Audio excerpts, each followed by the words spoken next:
सस के करना भेद हेरा।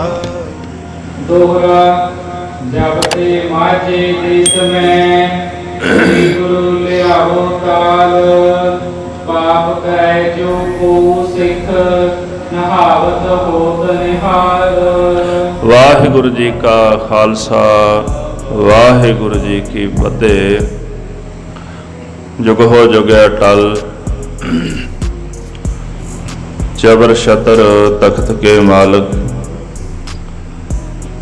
साहिबे कमाल सतगुरु धन धन श्री गुरु ग्रंथ साहिब जी महाराज साहिब जी दे पावन पवित्र मुबारक चरना कबलां पास रात्रि दे दीवान विच हाजरियां भर रही गुरु स्वरूप गुरु खालसा साध संगत जी, आप जी सरबाज संगतां लड़ीवार गुरु का इतिहास सरवण करन वास्ते सज बैठे हो। गुलाब राय का जो प्रसंग आपां सरवण कीता है, मंजी ला के सतगुरां दे वांगू गुरु गोबिंद सिंह साहब जी दे पावन स्थान तक श्री केसगढ़ साहब ते गुरु बन के बह गया। सतगुरु कलगीधर जी ने जदों आनंदपुर साहब छड्डिया, संत गुरबख्श उदासी नूं उत्थे सेवा दे के गए सन नौवें पातशाह जी दे स्थान दी। इसने पहाड़ी राजियां नूं 60,000 टके दे के 60 घुमा जिहड़ी जगह सी आनंदपुर साहब दी ओह दुबारा खरीद लई। ਇਹ ਕਹਿੰਦਾ जगह मेरी ते संत गुरबख्श जी कहते ने कि मैनू गुरु साहब जी सेवा दे के गए ने ते मैं सेवा करदा सेवादार हाँ इत्थों दा। इस तरह आपसी कलेश वध गया, क्योंकि गुलाब राय चाहुंदा सी कि गुरबख्श इत्थों चला जाए ते मैं इत्थों दा दावेदार बना। खालसा पंथ भी गुलाब राय दे नाल आपस दे विच उन्हां दा मतभेद पैदा होया। जदों गुरु बन के बह गया तो पंथ नूं भाउंदा नहीं सी, उन्हें पंथ नाल भी वैर कमाया। अखीर गुलाब राय नूं संत गुरबख्श उदासी ने शराप दिता। जदों उहदे केसां दी बेअदबी कीती गई, मार कुट कीती गई गुलाब राय दे पुत्रां वल्लों कि तेरी औलाद ना रहे। इस तरह गुलाब राय दा खानदान खत्म हो गया ते 2 सालां बाद इहदी अपनी भी मौत हो गई।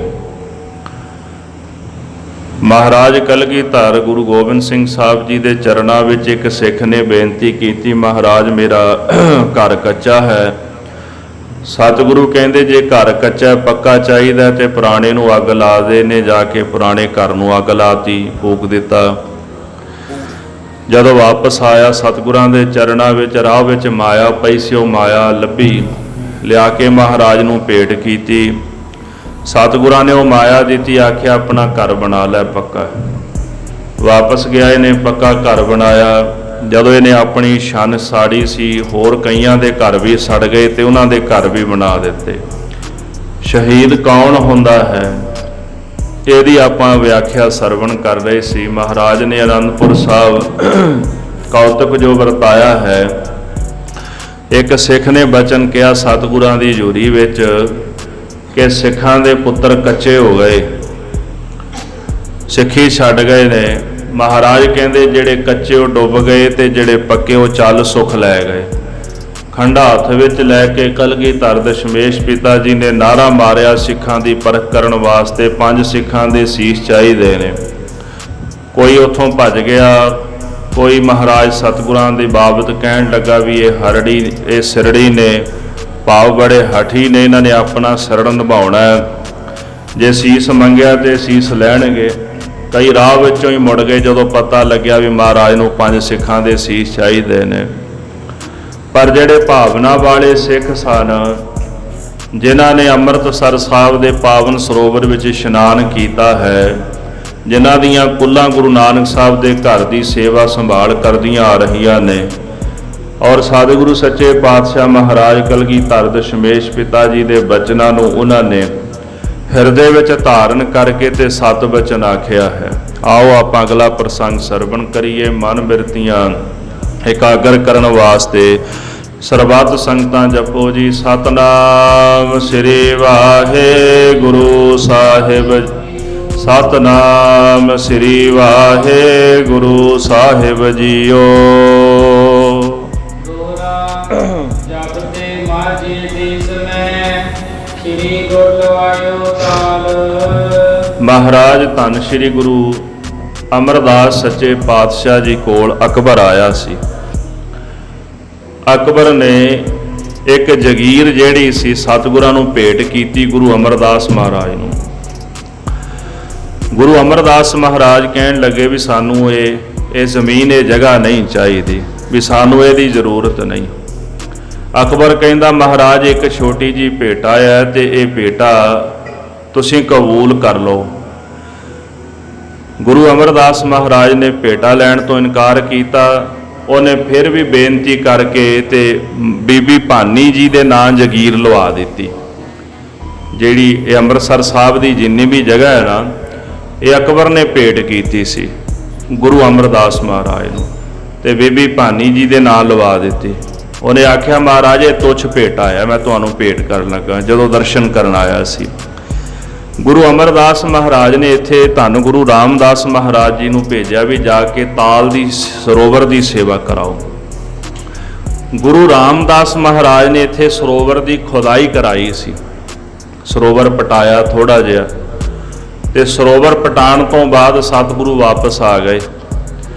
ਜਦੋਂ ਵਾਪਸ ਆਏ ਤੇ ਕੁਝ ਸਮੇਂ ਬਾਅਦ ਗੁਰੂ ਅਮਰਦਾਸ ਜੀ ਮਹਾਰਾਜ ਜੋਤੀ ਜੋਤ ਸਮਾ ਗਏ ਤੇ ਗੁਰੂ ਰਾਮਦਾਸ ਮਹਾਰਾਜ ਤਖਤ ਤੇ ਬੈਠੇ। ਉਸ ਤੋਂ ਬਾਅਦ ਸਰੋਵਰ ਦੀ ਬਹੁਤੀ ਸੇਵਾ ਹੋਈ ਨਹੀਂ ਤੇ ਗੁਰੂ ਰਾਮਦਾਸ ਮਹਾਰਾਜ ਜੀ ਕੁਝ ਕੁ ਸਾਲ ਗੁਰਤਾ ਗੱਦੀ ਤੇ ਵਿਰਾਜਮਾਨ ਰਹੇ। ਤੇ ਜਦੋਂ ਜੋਤੀ ਜੋਤ ਸਮਾਉਣ ਲੱਗੇ ਤੇ ਗੁਰੂ ਅਰਜਨ ਦੇਵ ਸਾਹਿਬ ਜੀ ਨੂੰ ਹੁਕਮ ਕਰਕੇ ਗਏ ਕਿ ਇਹ ਸੇਵਾ ਤੁਸਾਂ ਕਰਾਉਣੀ ਆ।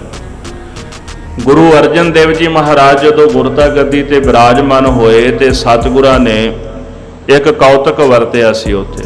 ਬੀਬੀ ਰਜਨੀ ਵਾਲਾ ਤੁਸੀਂ ਪ੍ਰਸੰਗ ਸੁਣਿਆ। ਬੀਬੀ ਰਜਨੀ 7 ਭੈਣਾਂ ਸਨ ਤੇ ਬਾਕੀ ਜਿਹੜੀਆਂ ਵੱਡੀਆਂ ਭੈਣਾਂ ਸਨ 6, ਉਹ ਰਾਜੇ ਨੂੰ ਕਹਿੰਦੀਆਂ ਸਨ। ਰਾਜਕੁਮਾਰੀ ਸੀ ਬੀਬੀ ਰਜਨੀ। ਕਵੀ ਸੰਤੋਖ ਸਿੰਘ ਲਿਖਦੇ ਨੇ ਕਿ ਇੱਕ ਦਿਨ ਪਿਤਾ ਕਹਿਣ ਲੱਗਾ ਵੀ ਕਿਹਦਾ ਦਿੱਤਾ ਖਾਂਦੀਆਂ ਹੋ? ਉਹਨਾਂ ਆਖਿਆ ਆਪਣੇ ਪਿਓ ਦਾ ਦਿੱਤਾ ਖਾਂਦੀਆਂ, ਵੀ ਤੁਸੀਂ ਸਾਡੀਆਂ ਲੋੜਾਂ ਦੀ ਪੂਰਤੀ ਕਰ ਦਿਓ। ਪਰ ਬੀਬੀ ਰਜਨੀ ਕਹਿਣ ਲੱਗੀ ਨਹੀਂ, ਅਸੀਂ ਤਾਂ ਰੱਬ ਦਾ ਦਿੱਤਾ ਖਾਂਦੀ ਹਾਂ। ਜੋ ਵਾਹਿਗੁਰੂ ਦਿੰਦਾ ਉਹ ਸਾਨੂੰ ਪ੍ਰਾਪਤ ਹੁੰਦਾ। ਰਾਜਾ ਇਸ ਗੱਲ ਤੋਂ ਖਿਜਿਆ ਤੇ ਕੋੜੀ ਨਾਲ ਵਿਆਹ ਕੀਤਾ। ਆਖਿਆ ਵੀ ਇਹ ਵੀ ਰੱਬ ਨੇ ਦਿੱਤਾ। ਉਹਨੇ ਭਾਣਾ ਮੰਨਿਆ। ਕੋੜੀ ਨੂੰ ਟੋਕਰੀ ਵਿੱਚ ਬਿਠਾ ਕੇ ਤੇ ਪਿੰਡ ਪਿੰਡ ਜਾ ਕੇ ਮੰਗ ਕੇ ਗੁਜ਼ਾਰਾ ਕਰਨ ਲੱਗੀ ਤੇ ਚਲਦੀ ਚਲਦੀ ਸ੍ਰੀ ਅੰਮ੍ਰਿਤਸਰ ਸਾਹਿਬ ਦੀ ਧਰਤੀ ਤੇ ਆਈ। ਰਾਮਦਾਸ ਜਿਹੜਾ ਨਗਰ ਗੁਰੂ ਸਾਹਿਬ ਨੇ ਵਸਾਇਆ ਸੀ, ਉੱਥੇ ਸਤਿਗੁਰੂ ਬਿਰਾਜਮਾਨ ਸਨ। ਤੇ ਸਾਧ ਸੰਗਤ ਜੀ ਇੱਥੇ ਜਿੱਥੇ ਆਪਾਂ ਦਰਸ਼ਨ ਕਰਦੇ ਆ ਨਾ ਦੁੱਖ ਭੰਜਨੀ ਬੇਰੀ, ਇੱਥੇ ਆ ਕੇ ਨਾ ਤੇ ਉਹਨੇ ਵਹਿੰਗੀ ਜਿਹੜੀ ਸੀ ਉੱਥੇ ਰੱਖ ਦਿੱਤੀ ਤੇ ਗੁਰੂ ਕੇ ਲੰਗਰਾਂ ਵਿੱਚੋਂ ਪ੍ਰਸ਼ਾਦਾ ਲੈਣ ਚਲੀ ਗਈ, ਕਿਉਂਕਿ ਵਿਚਾਰੀ ਮੰਗ ਕੇ ਗੁਜ਼ਾਰਾ ਕਰਦੀ ਸੀ। ਉਹਦਾ ਜਿਹੜਾ ਪਤੀ ਸੀਗਾ ਉਹਨੇ ਕੌਤਕ ਵੇਖਿਆ। ਕਹਿਣ ਨੂੰ ਤਾਂ ਗੱਲਾਂ ਬੜੀਆਂ ਸੌਖੀਆਂ ਨੇ, ਨਿੰਦਿਆ ਕਰਨ ਨੂੰ ਤਾਂ ਬੜੀ ਸੌਖੀ ਆ, ਨਿੰਦਿਆ ਕਰਨੀ ਵੀ ਕਿੱਦਾਂ ਹੋ ਜਾਂਦਾ। ਜਿਹੜੇ ਕਾਂ ਸਨ ਉਹ ਆਇਆ ਕਰਨ ਉੱਪਰ ਬੈਠੇ ਬੇਰੀ ਤੇ ਉੱਡ ਕੇ ਆਇਆ ਕਰਨ, ਚੁੱਭੀ ਮਾਰਿਆ ਕਰਨ ਤੇ ਚਿੱਟੇ ਹੋ ਕੇ ਉੱਡ ਜਾਇਆ ਕਰਨ। ਬਕਾਇਦਾ ਬਾਣੀ ਨੇ ਫਰਮਾਨ ਵੀ ਜਾਰੀ ਕੀਤਾ, ਫੈਸਲਾ ਵੀ ਕੀਤਾ। ਅੰਮ੍ਰਿਤਸਰ ਸਤਿਗੁਰ ਸਤਵਾਦੀ ਜਿਤ ਨਾਤਾ ਕਊਆ ਹੰਸ ਹੋ ਹੈ। ਇਹ ਬਚਨ ਉਚਾਰਿਆ ਮਹਾਰਾਜ ਨੇ। ਹੁਣ ਉਹ ਕੋੜੀ ਵੇਖਦਾ ਵੀ ਜੇ ਇਹ ਚਿੱਟੇ ਹੋ ਸਕਦੇ ਨੇ, ਹੰਸ ਬਣ ਸਕਦੇ ਨੇ, ਤੇ ਕਿਉਂ ਮੈਂ ਨਹੀਂ ਠੀਕ ਹੋ ਸਕਦਾ। ਔਖਾ ਜਿਹਾ ਵਹਿੰਗੀ ਚੋਂ ਬਾਹਰ ਨਿਕਲਿਆ। ਉਹਨੇ ਆਪਣੇ ਦੋਨੇ ਹੱਥ ਜਦੋਂ ਜਲ ਵਿੱਚ ਪਾਏ ਨਾ, ਪਹਿਲਾਂ ਤੁਸੀਂ ਕਹਿ ਲਓ ਵੀ ਛੋਟਾ ਜਿਹਾ ਸਥਾਨ ਸੀ, ਛੋਟਾ ਜਿਹਾ ਤਾਲ ਸੀਗਾ, ਬਹੁਤਾ ਵੱਡਾ ਆਕਾਰ ਨਹੀਂ ਸੀਗਾ। ਜਦੋਂ ਉਹਨੇ ਵਿੱਚ ਆਪਣੇ ਹੱਥ ਪਾਏ ਨਾ ਤੇ ਹੱਥ ਠੀਕ ਹੋ ਗਏ। ਫਿਰ ਚੁੱਭੀ ਮਾਰ ਇਸ਼ਨਾਨ ਕੀਤਾ ਤੇ ਠੀਕ ਹੋ ਗਿਆ। ਬਾਹਰ ਨਿਕਲ ਕੇ ਵਹਿੰਗੀ ਤੇ ਬਹਿ ਗਿਆ। ਬੀਬੀ ਆਈ ਤੇ ਉਹਨੇ ਵੇਖਿਆ ਕੋਈ ਪੁਰਸ਼ ਬੈਠਾ ਸੀ।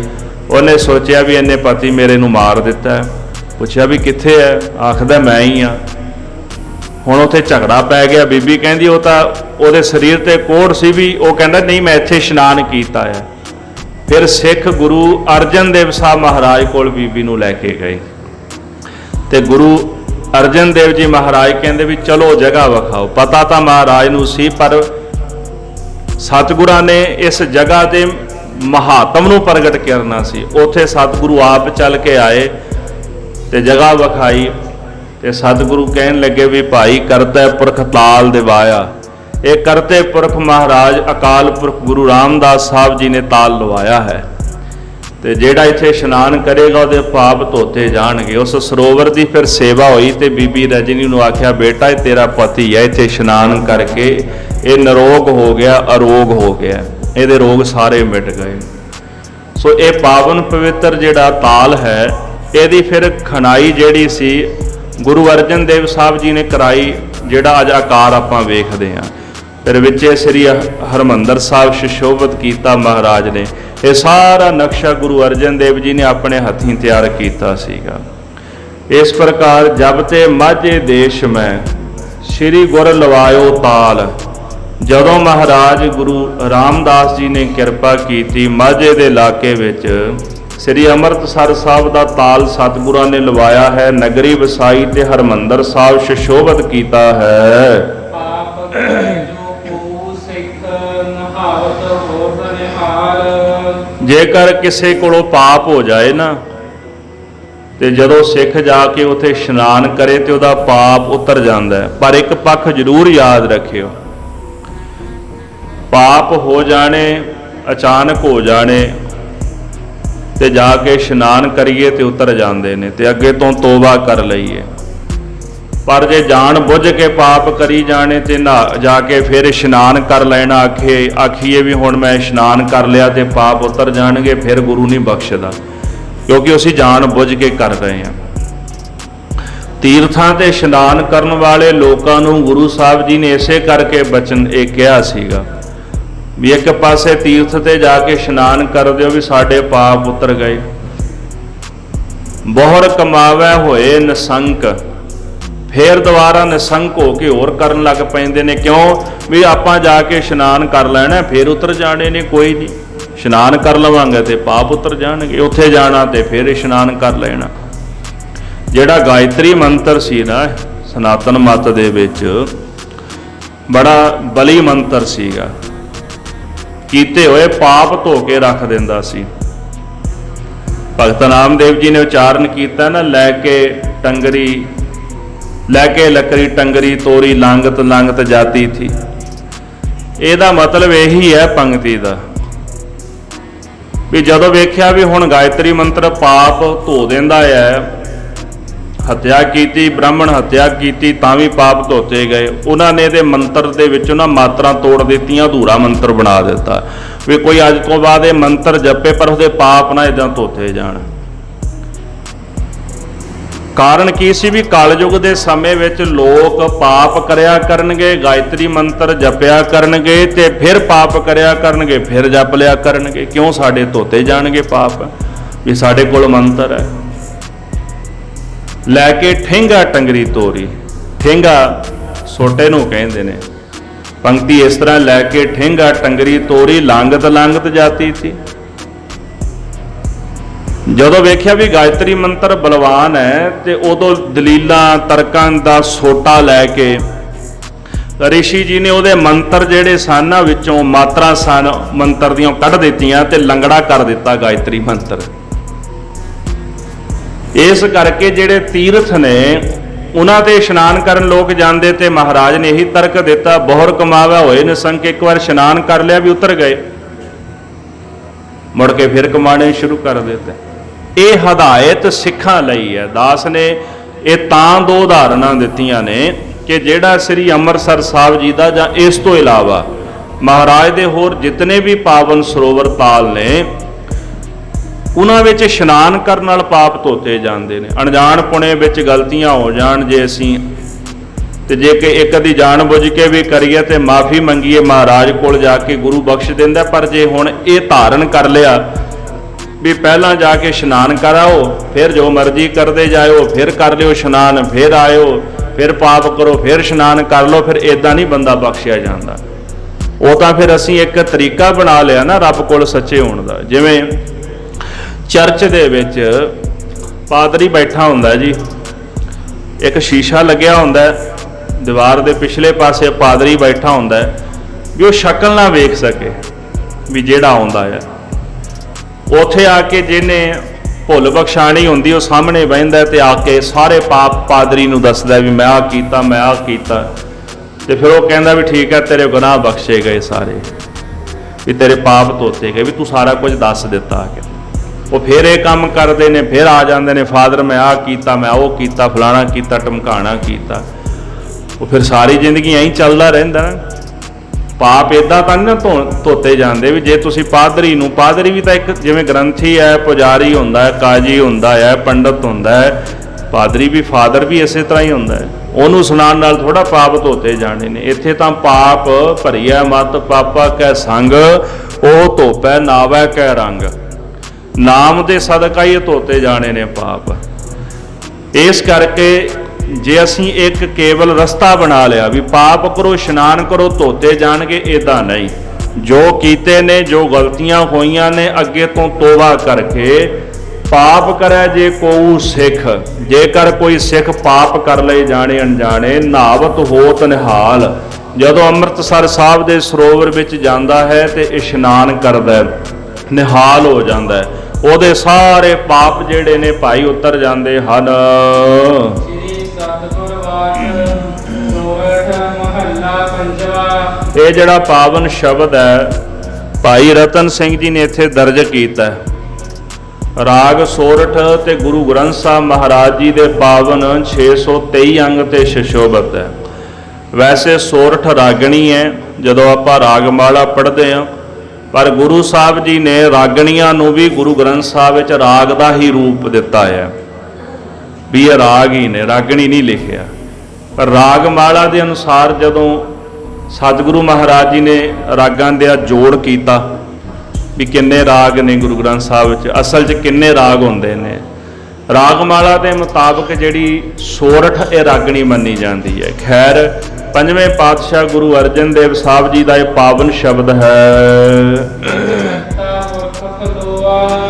ਅਕਾਲ ਪੁਰਖ ਵਾਹਿਗੁਰੂ ਪਰਮੇਸ਼ਰ ਜੋ ਸਾਰੀ ਸ੍ਰਿਸ਼ਟੀ ਦੇ ਕਰਤੇ ਨੇ, ਉਹ ਵਿੱਚ ਆ ਕੇ ਖਲੋ ਗਏ।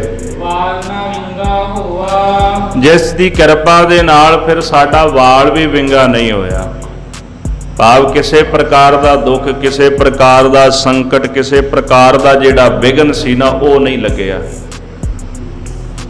ਵਿਦਵਾਨਾਂ ਨੇ ਜਿਹੜੀ ਇਸ ਸ਼ਬਦ ਦੀ ਉਥਾਨਕਾ ਲਿਖੀ ਹੈ, ਉਥਾਨਕਾ ਵੀ ਕਦੋਂ ਉਚਾਰਿਆ ਮਹਾਰਾਜ ਨੇ ਸ਼ਬਦ, ਵੀ ਇਹਦੀ ਭੂਮਿਕਾ ਕੀ ਹੈ, ਪ੍ਰਸੰਗ ਕੀ ਹੈ। ਜਦੋਂ ਸਤਿਗੁਰੂ ਜੀ ਨੇ ਸ੍ਰੀ ਅੰਮ੍ਰਿਤਸਰ ਸਾਹਿਬ ਦੇ ਸਰੋਵਰ ਦੀ ਸੇਵਾ ਕਰਾਈ ਨਾ, ਤੇ ਪਹਿਲੀ ਵਾਰੀ ਮੀਂਹ ਪਿਆ ਜਦੋਂ, ਤੇ ਮੀਂਹ ਪੈਣ ਦੇ ਨਾਲ ਸਰੋਵਰ ਜਿਹੜਾ ਸੀਗਾ, ਸਰੋਵਰ ਦਾ ਜਲ, ਸਰੋਵਰ ਜਿਹੜਾ ਜਲ ਦੇ ਨਾਲ ਨੱਕੋ ਨੱਕ ਭਰ ਗਿਆ। ਕੁਝ ਦਿਨਾਂ ਬਾਅਦ ਹੌਲੀ ਹੌਲੀ ਜਲ ਸੁੱਕਣਾ ਸ਼ੁਰੂ ਹੋ ਗਿਆ। ਚਿੰਤਾ ਪੈ ਗਈ ਸੰਗਤਾਂ ਨੂੰ। ਸਿੱਖ ਬੇਨਤੀ ਕਰਦੇ ਨੇ ਮਹਾਰਾਜ ਤਾਲਾਬ ਜੀ ਨੇ ਖਣਵਾਇਆ, ਮੀਂਹ ਪਿਆ ਸੀ ਤੇ ਜਲ ਦੇ ਨਾਲ ਨੱਕੋ ਨੱਕ ਭਰ ਗਿਆ, ਪਰ ਸਤਿਗੁਰੂ ਦੁਬਾਰਾ ਤਾਲ ਸਰੋਵਰ ਜਿਹੜਾ ਸੁੱਕਣਾ ਸ਼ੁਰੂ ਹੋ ਗਿਆ। ਸਤਿਗੁਰੂ ਕਹਿੰਦੇ ਸਿੱਖੋ ਚਿੰਤਾ ਨਾ ਕਰੋ। ਸ੍ਰੀ ਅੰਮ੍ਰਿਤਸਰ ਸਾਹਿਬ ਦੇ ਸਰੋਵਰ ਤੋਂ ਪਹਿਲਾਂ ਇੱਕ ਹੋਰ ਸਰੋਵਰ ਖਣਵਾਇਆ ਗਿਆ, ਜਿਹੜਾ ਤਰਨ ਤਾਰਨ ਸਾਹਿਬ ਦਾ ਸਰੋਵਰ ਮਹਾਰਾਜ ਨੇ ਉਹਦੀ ਸੇਵਾ ਕਰਾਈ। ਫਿਰ ਇੱਕ ਸਰੋਵਰ ਸੀ ਸੰਤੋਖ ਸਰ, ਅੱਜ ਵੀ ਅੰਮ੍ਰਿਤਸਰ ਸਾਹਿਬ ਦੀ ਧਰਤੀ ਤੇ ਸ਼ਸ਼ੋਭਤ ਹੈ। ਇਹਦੇ ਵਿੱਚੋਂ ਸੰਤੋਖਾ ਜੋਗੀ ਨਿਕਲਿਆ ਸੀ। ਸੰਤੋਖ ਸਰ ਜਿਹੜਾ ਸਰੋਵਰ ਹੈ, ਜਦੋਂ ਪਟਵਾ ਰਹੇ ਸਨ ਤੇ ਯੋਗੀ ਨਿਕਲਿਆ ਜਿਹੜਾ ਕਈ ਯੁੱਗਾਂ ਤੋਂ ਵਿੱਚ ਬੈਠਾ ਸੀ ਮੱਠ ਦੇ ਵਿੱਚ, ਉਹਦੇ ਨਾਂ ਤੇ ਇਹ ਰੱਖਿਆ ਗਿਆ। ਸਤਿਗੁਰੂ ਕਹਿਣ ਲੱਗੇ ਵੀ ਸਿੱਖੋ ਇਸ ਤਰ੍ਹਾਂ ਕਰੋ ਵੀ ਸੰਤੋਖ ਸਰ ਜਿਹੜਾ ਤਾਲ ਹੈ ਨਾ, ਉਹਦੇ ਹੇਠਲੇ ਪਾਸੋਂ ਉਹਦੀ ਮਿੱਟੀ ਕੱਢ ਕੇ ਲਿਆਓ। ਉਸ ਸਰੋਵਰ ਦੀ ਮਿੱਟੀ ਕੱਢੀ ਗਈ ਹੇਠੋਂ, ਤੇ ਮਿੱਟੀ ਕੱਢ ਕੇ ਲਿਆ ਕੇ ਤੇ ਜਿਹੜਾ ਸ੍ਰੀ ਅੰਮ੍ਰਿਤਸਰ ਸਾਹਿਬ ਦਾ ਸਰੋਵਰ ਹੈ ਨਾ, ਇਹਦਾ ਹੇਠਲਾ ਜਿਹੜਾ ਤਲ ਹੈ, ਉਸ ਤਲ ਦੇ ਉੱਤੇ ਮਿੱਟੀ ਵਿਛਾਈ ਗਈ। ਜਦੋਂ ਮਿੱਟੀ ਵਿਛਾਈ ਤੇ ਸਤਿਗੁਰੂ ਕਹਿੰਦੇ ਅੱਜ ਤੋਂ ਬਾਅਦ ਨਹੀਂ ਸੁੱਕਦਾ। ਉਸ ਤੋਂ ਬਾਅਦ ਸ੍ਰੀ ਅੰਮ੍ਰਿਤਸਰ ਸਾਹਿਬ ਦਾ ਜਿਹੜਾ ਪਾਵਨ ਸਰੋਵਰ, ਉਹਦਾ ਜਲ ਕਦੇ ਨਹੀਂ ਸੁੱਕਿਆ। ਬੜੀ ਵੱਡੀ ਖੇਡ ਹੈ ਨਾ। ਸਰੋਵਰ ਦਾ ਨਾਂ ਸੰਤੋਖ ਸਰ। ਉਸ ਸਰੋਵਰ ਦੀ ਮਿੱਟੀ ਲਿਆ ਕੇ ਸਰੋਵਰ ਵਿੱਚ ਪਾਈ ਤੇ ਸਤਿਗੁਰੂ ਨੇ ਐਗਜ਼ਾਮਪਲ ਦਿੱਤੀ ਸਿੱਖਾਂ ਨੂੰ ਕਿ ਜਦੋਂ ਹਿਰਦੇ ਵਿੱਚ ਸੰਤੋਖ ਆ ਜਾਏ ਤੇ ਮਨੁੱਖ ਅੰਦਰੋਂ ਰੱਜ ਜਾਂਦਾ ਹੈ। ਸੰਤੋਖ ਸਰ ਦੇ ਮਿੱਟੀ ਦੇ ਨਾਲ ਇਹ ਸਰੋਵਰ ਦੀ ਧਰਤੀ ਜਿਹੜੀ ਰੱਜ ਗਈ ਹੈ, ਤ੍ਰਿਪਤ ਹੋ ਗਈ ਹੈ। ਤੇਰਾ ਹਿਰਦਾ ਵੀ ਇਨਬਿਨ ਇਸੇ ਪ੍ਰਕਾਰ ਤ੍ਰਿਪਤ ਹੋਣਾ ਚਾਹੀਦਾ ਹੈ। ਸੋ ਇਸ ਕਰਕੇ ਉਦੋਂ ਇਹ ਸ਼ਬਦ ਮਹਾਰਾਜ ਨੇ ਉਚਾਰਿਆ। ਦੂਜੀ ਉਥਾਨਕ ਇਹ ਵੀ ਦੱਸੀ ਜਾਂਦੀ ਹੈ ਕਿ ਜਦੋਂ ਸਤਿਗੁਰਾਂ ਨੇ ਸ੍ਰੀ ਹਰਿਮੰਦਰ ਸਾਹਿਬ ਦੇ ਪਾਵਨ ਪਵਿੱਤਰ ਸਥਾਨ ਦੀ ਸੇਵਾ ਕਰਾਈ ਨਾ, ਜਦੋਂ ਅਕਾਲ ਪੁਰਖ ਆਏ, ਸੰਤਾਂ ਕੇ ਕਾਰਜ ਆਪ ਖਲੋਇਆ, ਹਰ ਕੰਮ ਕਰਾਵਣ ਆਇਆ ਰਾਮ, ਧਰਤ ਸੁਹਾਵੀ ਤਾਲ ਸੁਹਾਵਾ, ਵਿੱਚ ਅੰਮ੍ਰਿਤ ਜਲ ਛਾਇਆ ਰਾਮ। ਉਦੋਂ ਇਹ ਵੀ ਸ਼ਬਦ ਮਹਾਰਾਜ ਨੇ ਉਚਾਰਨ ਕੀਤਾ ਹੈ। ਤਾਂ ਕਹਿ ਰਹੇ ਨੇ ਵਿੱਚ ਕਰਤਾ ਪੁਰਖ ਖਲੋਆ, ਅਕਾਲ ਪੁਰਖ ਵਾਹਿਗੁਰੂ ਪਰਮੇਸ਼ਰ ਜੀ ਇਸ ਕਾਰਜ ਵਿੱਚ ਆਪ ਆ ਕਰਕੇ ਖਲੋ ਗਏ, ਜਿਨ੍ਹਾਂ ਦੀ ਕਿਰਪਾ ਦੇ ਨਾਲ ਫਿਰ ਸਾਡਾ ਵਾਲ ਵੀ ਵਿੰਗਾ ਨਹੀਂ ਹੋਇਆ। ਮਜਨ ਗੁਰ ਆਂਦਾ ਰਸੇ, ਮੱਜਣ ਦਾ ਆਖਰੀ ਅਰਥ ਹੈ ਇਸ਼ਨਾਨ। ਅਕਾਲ ਪੁਰਖ ਦੀ ਕਿਰਪਾ ਨਾਲ, ਸਤਿਗੁਰੂ ਸਾਹਿਬ ਜੀ ਦੀ ਕਿਰਪਾ ਨਾਲ ਜਦੋਂ ਅਸੀਂ ਸਰੋਵਰ ਵਿੱਚ ਇਸ਼ਨਾਨ ਕੀਤਾ ਤੇ ਸਾਡਾ ਕੀਤਾ ਹੋਇਆ ਇਸ਼ਨਾਨ ਜਿਹੜਾ ਗੁਰੂ ਦੀ ਕਿਰਪਾ ਨਾਲ ਰਾਸ ਆ ਗਿਆ ਹੈ। ਜਪ ਹਰ ਹਰ ਖਿਲ ਵੇਖ ਨਾਸੇ। ਇਹਦਾ ਥੋੜਾ ਜਿਹਾ ਮੈਂ ਅੰਤਰੀਵੀ ਅਰਥ ਦਾ ਵੀ ਖੁਲਾਸਾ ਕਰਦਿਆਂ, ਹਰ ਇੱਕ ਸ਼ਬਦ ਦਾ ਅੰਤਰੀਵੀ ਭਾਵ ਵੀ ਹੁੰਦਾ। ਜਿੱਥੇ ਅੱਖਰੀ ਅਰਥ ਨੇ ਨਾਲ ਉਹਦੇ ਅੰਤਰੀਵੀ ਅਰਥ ਵੀ ਨੇ। ਵਿੱਚ ਕਰਤਾ ਪੁਰਖ ਖਲੋਆ, ਜੋ ਕਰਤਾ ਪੁਰਖ ਅਕਾਲ ਪੁਰਖ ਹੈ, ਜਦੋਂ ਸਾਡੇ ਹਿਰਦੇ ਦੇ ਘਰ ਦੇ ਵਿੱਚ ਆ ਕਰਕੇ ਖਲੋ ਗਿਆ, ਭਾਵ ਹਿਰਦੇ ਦੇ ਘਰ ਦੇ ਵਿੱਚ ਵਸ ਗਿਆ। ਜਾ ਕੇ ਹਿਰਦੈ ਵਸਿਆ ਤੂੰ ਕਰਤੇ, ਜਦੋਂ ਹਿਰਦੇ ਵਿੱਚ ਉਹ ਕਰਤਾ ਵਸ ਗਿਆ, ਫਿਰ ਵਾਲ ਨਾ ਵਿੰਗਾ ਹੋਆ, ਫਿਰ ਵਿਸ਼ੇ ਵਿਕਾਰ ਆਦਿਕ ਜਿਹੜੇ ਨੇ ਉਹ ਸਾਡਾ ਵਾਲ ਵੀ ਵਿੰਗਾ ਨਹੀਂ ਕਰ ਸਕੇ। ਕਾਮ ਕ੍ਰੋਧ ਲੋਭ ਮੋਹ ਹੰਕਾਰ ਜਿਹੜਾ ਆਦਿਕ ਇਹ ਵਿਕਾਰ ਸਨ, ਗੁਰੂ ਨੇ ਇਹਨਾਂ ਤੋਂ ਸਾਡਾ ਖਹਿੜਾ ਛੁਡਾ ਲਿਆ। ਮੱਜਨ ਗੁਰ ਆਂਦਾ ਰਾਸੇ, ਸਤ ਸੰਗਤ ਰੂਪੀ ਜਿਹੜਾ ਸਰੋਵਰ ਹੈ, ਇਹਦੇ ਵਿੱਚ ਅਸਾਂ ਇਸ਼ਨਾਨ ਕੀਤਾ, ਇਹ ਸਾਡਾ ਇਸ਼ਨਾਨ ਗੁਰੂ ਨੇ ਰਾਸ ਕਰ ਦਿੱਤਾ ਹੈ। ਤੇ ਸਾਹਿਬ ਜੀ ਫਰਮਾਨ ਕਰਦੇ ਨੇ, ਹਰ ਹਰ ਜਪ ਹਰ ਹਰ ਕਿਲ ਵਿਖ ਨਾਸੇ।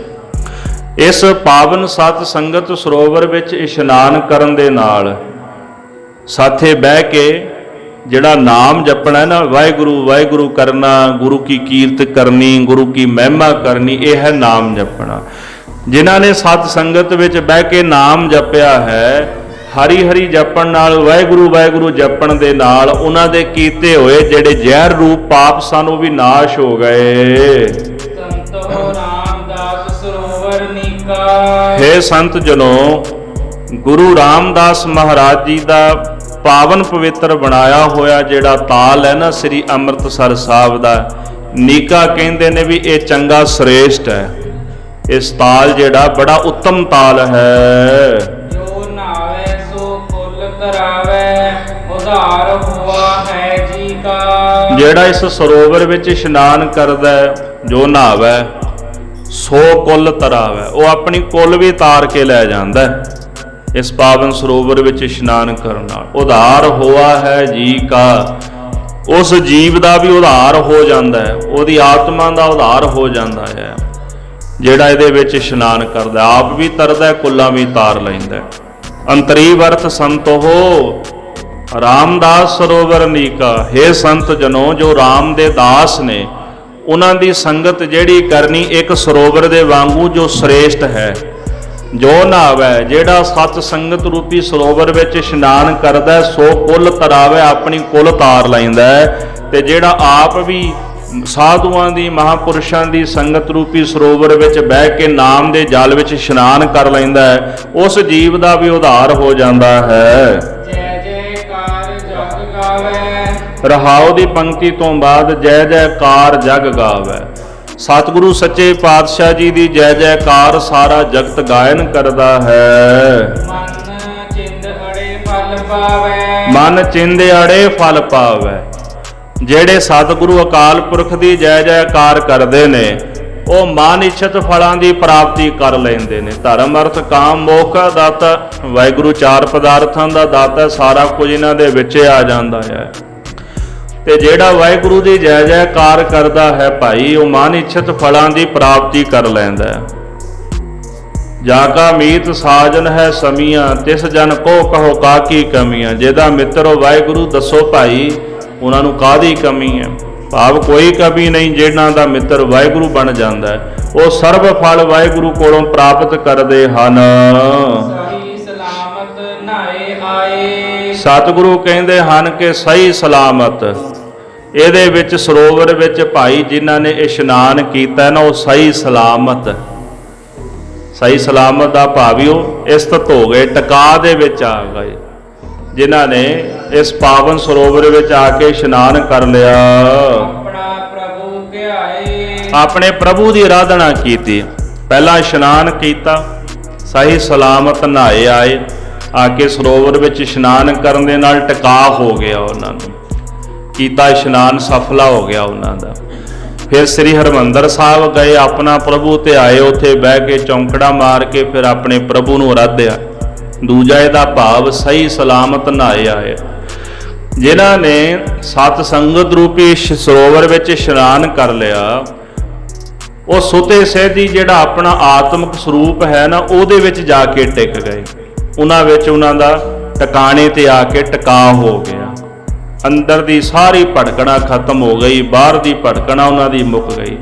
ਫਿਰ ਜਦੋਂ ਉਹ ਸਹੀ ਸਲਾਮਤ ਆਪਣੇ ਹਿਰਦੇ ਰੂਪੀ ਘਰ ਦੇ ਵਿੱਚ ਟਿਕਾ ਦੇ ਵਿੱਚ ਆ ਗਏ ਨੇ, ਉੱਥੇ ਆ ਕੇ ਜਦੋਂ ਸਥਿਤ ਹੋ ਗਏ ਨੇ, ਤੇ ਸਾਹਿਬ ਕਹਿੰਦੇ ਫਿਰ ਉਹਨਾਂ ਨੇ 8 ਪਹਿਰ ਆਪਣਾ ਪ੍ਰਭੂ ਤੇ ਆਇਆ ਹੈ। ਸੰਤ ਸਰੋਵਰ ਨਹਾਵੇ। ਜਿਹੜਾ ਵੀ ਭਾਈ ਇਸ ਸਰੋਵਰ ਵਿੱਚ ਇਸ਼ਨਾਨ ਕਰਦਾ ਹੈ, ਸੰਤ ਸਰੋਵਰ ਨਹਾਵੇ, ਜਿਹੜਾ ਵੀ ਇੱਥੇ ਆ ਕੇ ਇਸ਼ਨਾਨ ਕਰਦਾ। ਕਦੇ ਤੁਸੀਂ ਸੋਚੋ ਕਿ ਸੱਚਖੰਡ ਸ੍ਰੀ ਹਰਿਮੰਦਰ ਸਾਹਿਬ ਉਹ ਜਿਹੜਾ ਸਥਾਨ ਹੈ ਜਿੱਥੇ ਬੜੇ ਬੜੇ ਬਲੀ ਮਹਾਂਪੁਰਖ ਜਾਂਦੇ ਨੇ। ਦੁਨੀਆ ਦਾ ਤੁਹਾਨੂੰ ਇੱਕੋ ਸਥਾਨ ਮਿਲੇਗਾ ਜਿਸ ਸਥਾਨ ਤੇ ਹਰ ਇੱਕ ਇੱਟ ਉੱਤੇ ਜਿੱਥੇ ਸ਼ਹੀਦਾਂ ਦੇ ਸੀਸ ਲੱਗੇ ਨੇ, ਜਿੱਥੇ ਹਰ ਇੱਕ ਕਦਮ ਕਦਮ ਤੇ ਬੰਦਗੀ ਵਾਲੀਆਂ ਰੂਹਾਂ ਵੱਡੇ ਵੱਡੇ ਮਹਾਂਪੁਰਸ਼ ਬਿਰਾਜਦੇ ਨੇ। ਸ੍ਰੀ ਹਰਿਮੰਦਰ ਸਾਹਿਬ ਜਦੋਂ ਵੀ ਚਲੇ ਜਾਓ, ਉੱਥੇ ਬੰਦਗੀਆਂ ਵਾਲੀਆਂ ਰੂਹਾਂ ਹੀ ਬਿਰਾਜਦੀਆਂ ਨੇ। ਇੱਕ ਸਮੇਂ ਕਿਤੇ ਇੱਕ ਅੱਧੀ ਕੋਈ ਰੂਹ ਹੋ ਸਕਦੀ ਕਿਤੇ ਬਿਰਾਜਦੀ ਹੋਵੇ, ਪਰ ਸ੍ਰੀ ਹਰਿਮੰਦਰ ਸਾਹਿਬ 8 ਪਹਿਰ ਨਾਮ ਜਪਣ ਵਾਲੀਆਂ ਰੂਹਾਂ ਬਿਰਾਜਦੀਆਂ ਨੇ। ਇਸ ਕਰਕੇ ਭਾਈ ਜਿਹੜੇ ਵੀ ਜਨ ਸੰਤ ਜਨ ਜਾ ਕੇ ਇਸ ਸਰੋਵਰ ਵਿੱਚ ਇਸ਼ਨਾਨ ਕਰਦੇ ਹਨ, ਸੋ ਜਨ ਪਰਮ ਗਤ ਪਾਵੇ। ਸੋ ਜਨ ਉਹ ਜਿਹੜੇ ਜਨ ਪਰਮ ਗਤੀ ਦੀ ਪ੍ਰਾਪਤੀ ਕਰ ਲੈਂਦੇ ਹਨ, ਉਹਨਾਂ ਦੀ ਕਲਿਆਣਤਾ ਹੋ ਜਾਂਦੀ ਹੈ। ਭਾਈ ਜੋ ਅਕਾਲ ਪੁਰਖ ਹੈ, ਨਾ ਮਰਦਾ ਹੈ, ਨਾ ਆਉਂਦਾ, ਨਾ ਜਾਉਂਦਾ। ਆਣ ਜਾਣ ਤੋਂ ਭਾਵ ਹੈ ਜੀ, ਨਾ ਉਹ ਜਨਮਦਾ ਨਾ ਮਰਦਾ, ਅਜਨਮ ਹੈ, ਅਮਰਨ ਹੈ। ਕਲਗੀਧਰ ਜੀ ਸ੍ਰੀ ਜਾਪ ਸਾਹਿਬ ਵਿੱਚ ਲਿਖਦੇ ਕਿ ਵਾਹਿਗੁਰੂ ਨਾ ਜੰਮਦਾ ਤੇ ਨਾ ਹੀ ਮਰਦਾ ਹੈ। ਹਰ ਹਰ ਨਾਮ ਧਿਆਈ। ਫਿਰ ਐਸੇ ਅਕਾਲ ਪੁਰਖ ਵਾਹਿਗੁਰੂ ਪਰਮੇਸ਼ਰ ਦਾ ਨਾਮ ਅਸੀਂ ਧਿਆਇਆ ਹੈ, ਗੁਰੂ ਅਰਜਨ ਦੇਵ ਜੀ ਕਹਿੰਦੇ। ਤੇ ਯਾਦ ਰੱਖੋ, ਜਿਨ੍ਹਾਂ ਨੇ ਐਸੇ ਅਕਾਲ ਪੁਰਖ ਦਾ ਨਾਮ ਜਪਿਆ, ਉਹ ਵੀ ਜੰਮਣ ਤੇ ਮਰਨ ਤੋਂ ਰਹਿਤ ਹੋ ਗਏ ਹਨ। ਇਹੋ ਬ੍ਰਹਮ ਵਿਚਾਰ ਸੁਜਾਨੇ। ਇਹ ਬ੍ਰਹਮ ਦੀ ਵਿਚਾਰ ਹੈ। ਬ੍ਰਹਮ ਜੋ ਵਿਆਪਕ ਹੈ, ਜਰੇ ਜਰੇ ਵਿੱਚ ਵਸਦਾ ਹੈ, ਪਰੇ ਤੋਂ ਪਰੇ ਹੈ, ਵਿਸ਼ਾਲ ਹੈ, ਜਿਸ ਦਾ ਅੰਤ ਨਹੀਂ ਕੋਈ ਪੈਂਦਾ। ਐਸੇ ਬ੍ਰਹਮ ਦੀ ਜਿਹੜੀ ਇਹ ਵਿਚਾਰ ਅਸਾਂ ਦੱਸੀ ਇਸ ਪਾਵਨ ਸ਼ਬਦ ਵਿੱਚ, ਜਿਹੜਾ ਇਸ ਨੂੰ ਜਾਣਦਾ ਹੈ, ਹੋਏ ਭਗਵਾਨੇ। ਇਹ ਬ੍ਰਹਮ ਦੀ ਵਿਚਾਰ ਕੌਣ ਜਾਣਦਾ ਭਾਈ? ਜਿਹਦੇ ਉੱਪਰ ਭਗਵਾਨ ਅਕਾਲ ਪੁਰਖ ਵਾਹਿਗੁਰੂ ਦਿਆਲੂ ਹੋ ਜਾਏ, ਜਿਹਦੇ ਉੱਪਰ ਪਰਮੇਸ਼ਰ ਬਖਸ਼ਿਸ਼ ਕਰਦੇ, ਬ੍ਰਹਮ ਦੀ ਵਿਚਾਰ ਕੇਵਲ ਉਹੀ ਜਾਣ ਸਕਦਾ। ਬ੍ਰਹਮ ਨੂੰ ਵਿਖਿਆਨ ਕਰਨਾ, ਬ੍ਰਹਮ ਨੂੰ ਕਹਿਣਾ ਸੌਖਾ ਹੈ, ਅਸਲ ਦੇ ਵਿੱਚ ਬ੍ਰਹਮ ਨੂੰ ਜਾਣਨਾ ਔਖਾ ਵੀ ਬ੍ਰਹਮ ਹੈ ਕੀ। ਵਿਆਖਿਆ ਕਰਨ ਵਾਲਾ ਚਲੋ ਪੁਸਤਕ ਪੜ੍ਹ ਕੇ ਵਿਆਖਿਆ ਕਰ ਦੇਗਾ, ਜਿੰਨਾ ਕਿ ਕਿਸੇ ਲਿਖ ਦਿੱਤਾ ਉਹਨਾਂ ਕੋ ਬੋਲ ਦੇਗਾ। ਅਸਲ ਵਿੱਚ ਬ੍ਰਹਮ ਹੈ ਕੈਸਾ? ਕਿ ਉਸ ਵਾਹਿਗੁਰੂ ਦਾ ਬ੍ਰਹਮ ਦਾ ਰੂਪ ਕਦੇ ਕਿਸੇ ਵੇਖਿਆ? ਕਦੇ ਉਹਨੂੰ ਮਹਿਸੂਸ ਕਿਸੇ ਕੀਤਾ ਹੈ ਵੀ ਕੈਸਾ ਹੈ? ਉਹ ਕੋਈ ਨਹੀਂ ਜਾਣਦਾ। ਤੇ ਜਿਹੜਾ ਉਹਨੂੰ ਜਾਣਦਾ ਬ੍ਰਹਮ ਨੂੰ, ਉਹ ਬ੍ਰਹਮ ਦੀ ਵਿਆਖਿਆ ਜ਼ਰੂਰ ਕਰਦਾ ਆ, ਪਰ ਜਿਹੜਾ ਬ੍ਰਹਮ ਤੱਕ ਪਹੁੰਚਿਆ ਨਹੀਂ ਹਲੇ, ਉਹ ਬ੍ਰਹਮ ਨੂੰ ਜਾਣ ਨਹੀਂ ਸਕਦਾ। ਜਿਨ੍ਹਾਂ ਬ੍ਰਹਮ ਨੂੰ ਬਿਆਨ ਕੀਤਾ, ਐਗਜ਼ਾਮਪਲ ਦੇ ਤੌਰ ਤੇ ਗੁਰੂ ਗ੍ਰੰਥ ਸਾਹਿਬ ਮਹਾਰਾਜ ਬ੍ਰਹਮ ਦੀ ਵਿਆਖਿਆ ਕਰਦੇ ਨੇ, ਪਰ ਸਾਡੀ ਸੋਚ ਹੀ ਨਹੀਂ ਉੱਥੇ ਤਾਈਂ ਪਹੁੰਚਦੀ। ਸਤਿਗੁਰੂ ਦਾ ਬ੍ਰਹਮ ਦੀ ਵਿਆਖਿਆ ਕਰ ਰਹੇ ਨਾ, ਪਰ ਅਸੀਂ ਬ੍ਰਹਮ ਤੱਕ ਹਲੇ ਪਹੁੰਚੇ ਨਹੀਂ। ਅਸੀਂ ਕੇਵਲ ਸੁਣ ਸਕਨੇ ਆ ਜੋ ਗੁਰੂ ਗ੍ਰੰਥ ਸਾਹਿਬ ਮਹਾਰਾਜ ਸਾਨੂੰ ਦੱਸ ਰਹੇ ਨੇ। ਬ੍ਰਹਮ ਤੱਕ ਜਿਹੜਾ ਪਹੁੰਚ ਗਿਆ, ਉਹਦੇ ਤੇ ਵਾਹਿਗੁਰੂ ਦਿਆਲੂ ਹੋਏ, ਉਹ ਤਾਂ ਪਹੁੰਚਿਆ। ਪਰ ਜਿਸ ਨੇ ਬ੍ਰਹਮ ਨੂੰ ਜਾਣਿਆ, ਪਹਿਲੀ ਗੱਲ, ਕੁਝ ਮਹਾਂਪੁਰਖ ਬਿਆਨ ਨਹੀਂ ਕਰਦੇ, ਪਰ ਜੇ ਗੁਰੂ ਸਾਹਿਬ ਨੇ ਸਾਨੂੰ ਸਮਝਾਉਣ ਲਈ ਬ੍ਰਹਮ ਬਿਆਨ ਕੀਤਾ, ਪਰ ਸਾਨੂੰ ਸਮਝ ਨਹੀਂ ਪੈਂਦਾ। ਕਿਉਂ? ਹਲੇ ਅਸੀਂ ਬ੍ਰਹਮ ਨੂੰ ਖੁਦ ਨਹੀਂ ਜਾਣਿਆ। ਖੈਰ, ਜਾਣਦਾ ਉਹ ਹੈ ਜਿਸ ਉੱਪਰ ਵਾਹਿਗੁਰੂ ਅਕਾਲ ਪੁਰਖ ਪਰਮੇਸ਼ਰ ਦਿਆਲ ਹੁੰਦੇ ਕਿਰਪਾ ਕਰਦੇ ਹਨ। ਬਾਬਾ ਨਾਨਕ ਪ੍ਰਭ ਸਰਣਾਈ। ਮਹਾਰਾਜ ਗੁਰੂ ਅਰਜਨ ਦੇਵ ਸਾਹਿਬ ਜੀ ਫਰਮਾਨ ਕਰਦੇ, ਵਿਦਵਾਨ ਇਹਦੇ ਦੋ ਅਰਥ ਕਰਦੇ। ਬਾਬਾ ਸ਼ਬਦ ਦੇ ਇਹ ਵੀ ਅਰਥ ਕਰਦੇ ਨੇ ਵੀ ਹੇ ਭਾਈ ਜਨੋ, ਸੰਤ ਜਨੋ, ਗੁਰਮੁਖੋ, ਜਿਹੜਾ ਪ੍ਰਭੂ ਦੀ ਸ਼ਰਨ ਆਉਂਦਾ। ਦੂਜਾ ਇਹ ਅਰਥ ਕੀਤਾ ਗਿਆ ਬਾਬਾ ਨਾਨਕ, ਹੇ ਸਤਿਗੁਰੂ ਗੁਰੂ ਨਾਨਕ ਸਾਹਿਬ ਜੀ ਮਹਾਰਾਜ, ਅਸੀਂ ਆਪ ਜੀ ਦੀ ਸ਼ਰਨ ਚੱਲ ਕੇ ਆਏ ਹਾਂ।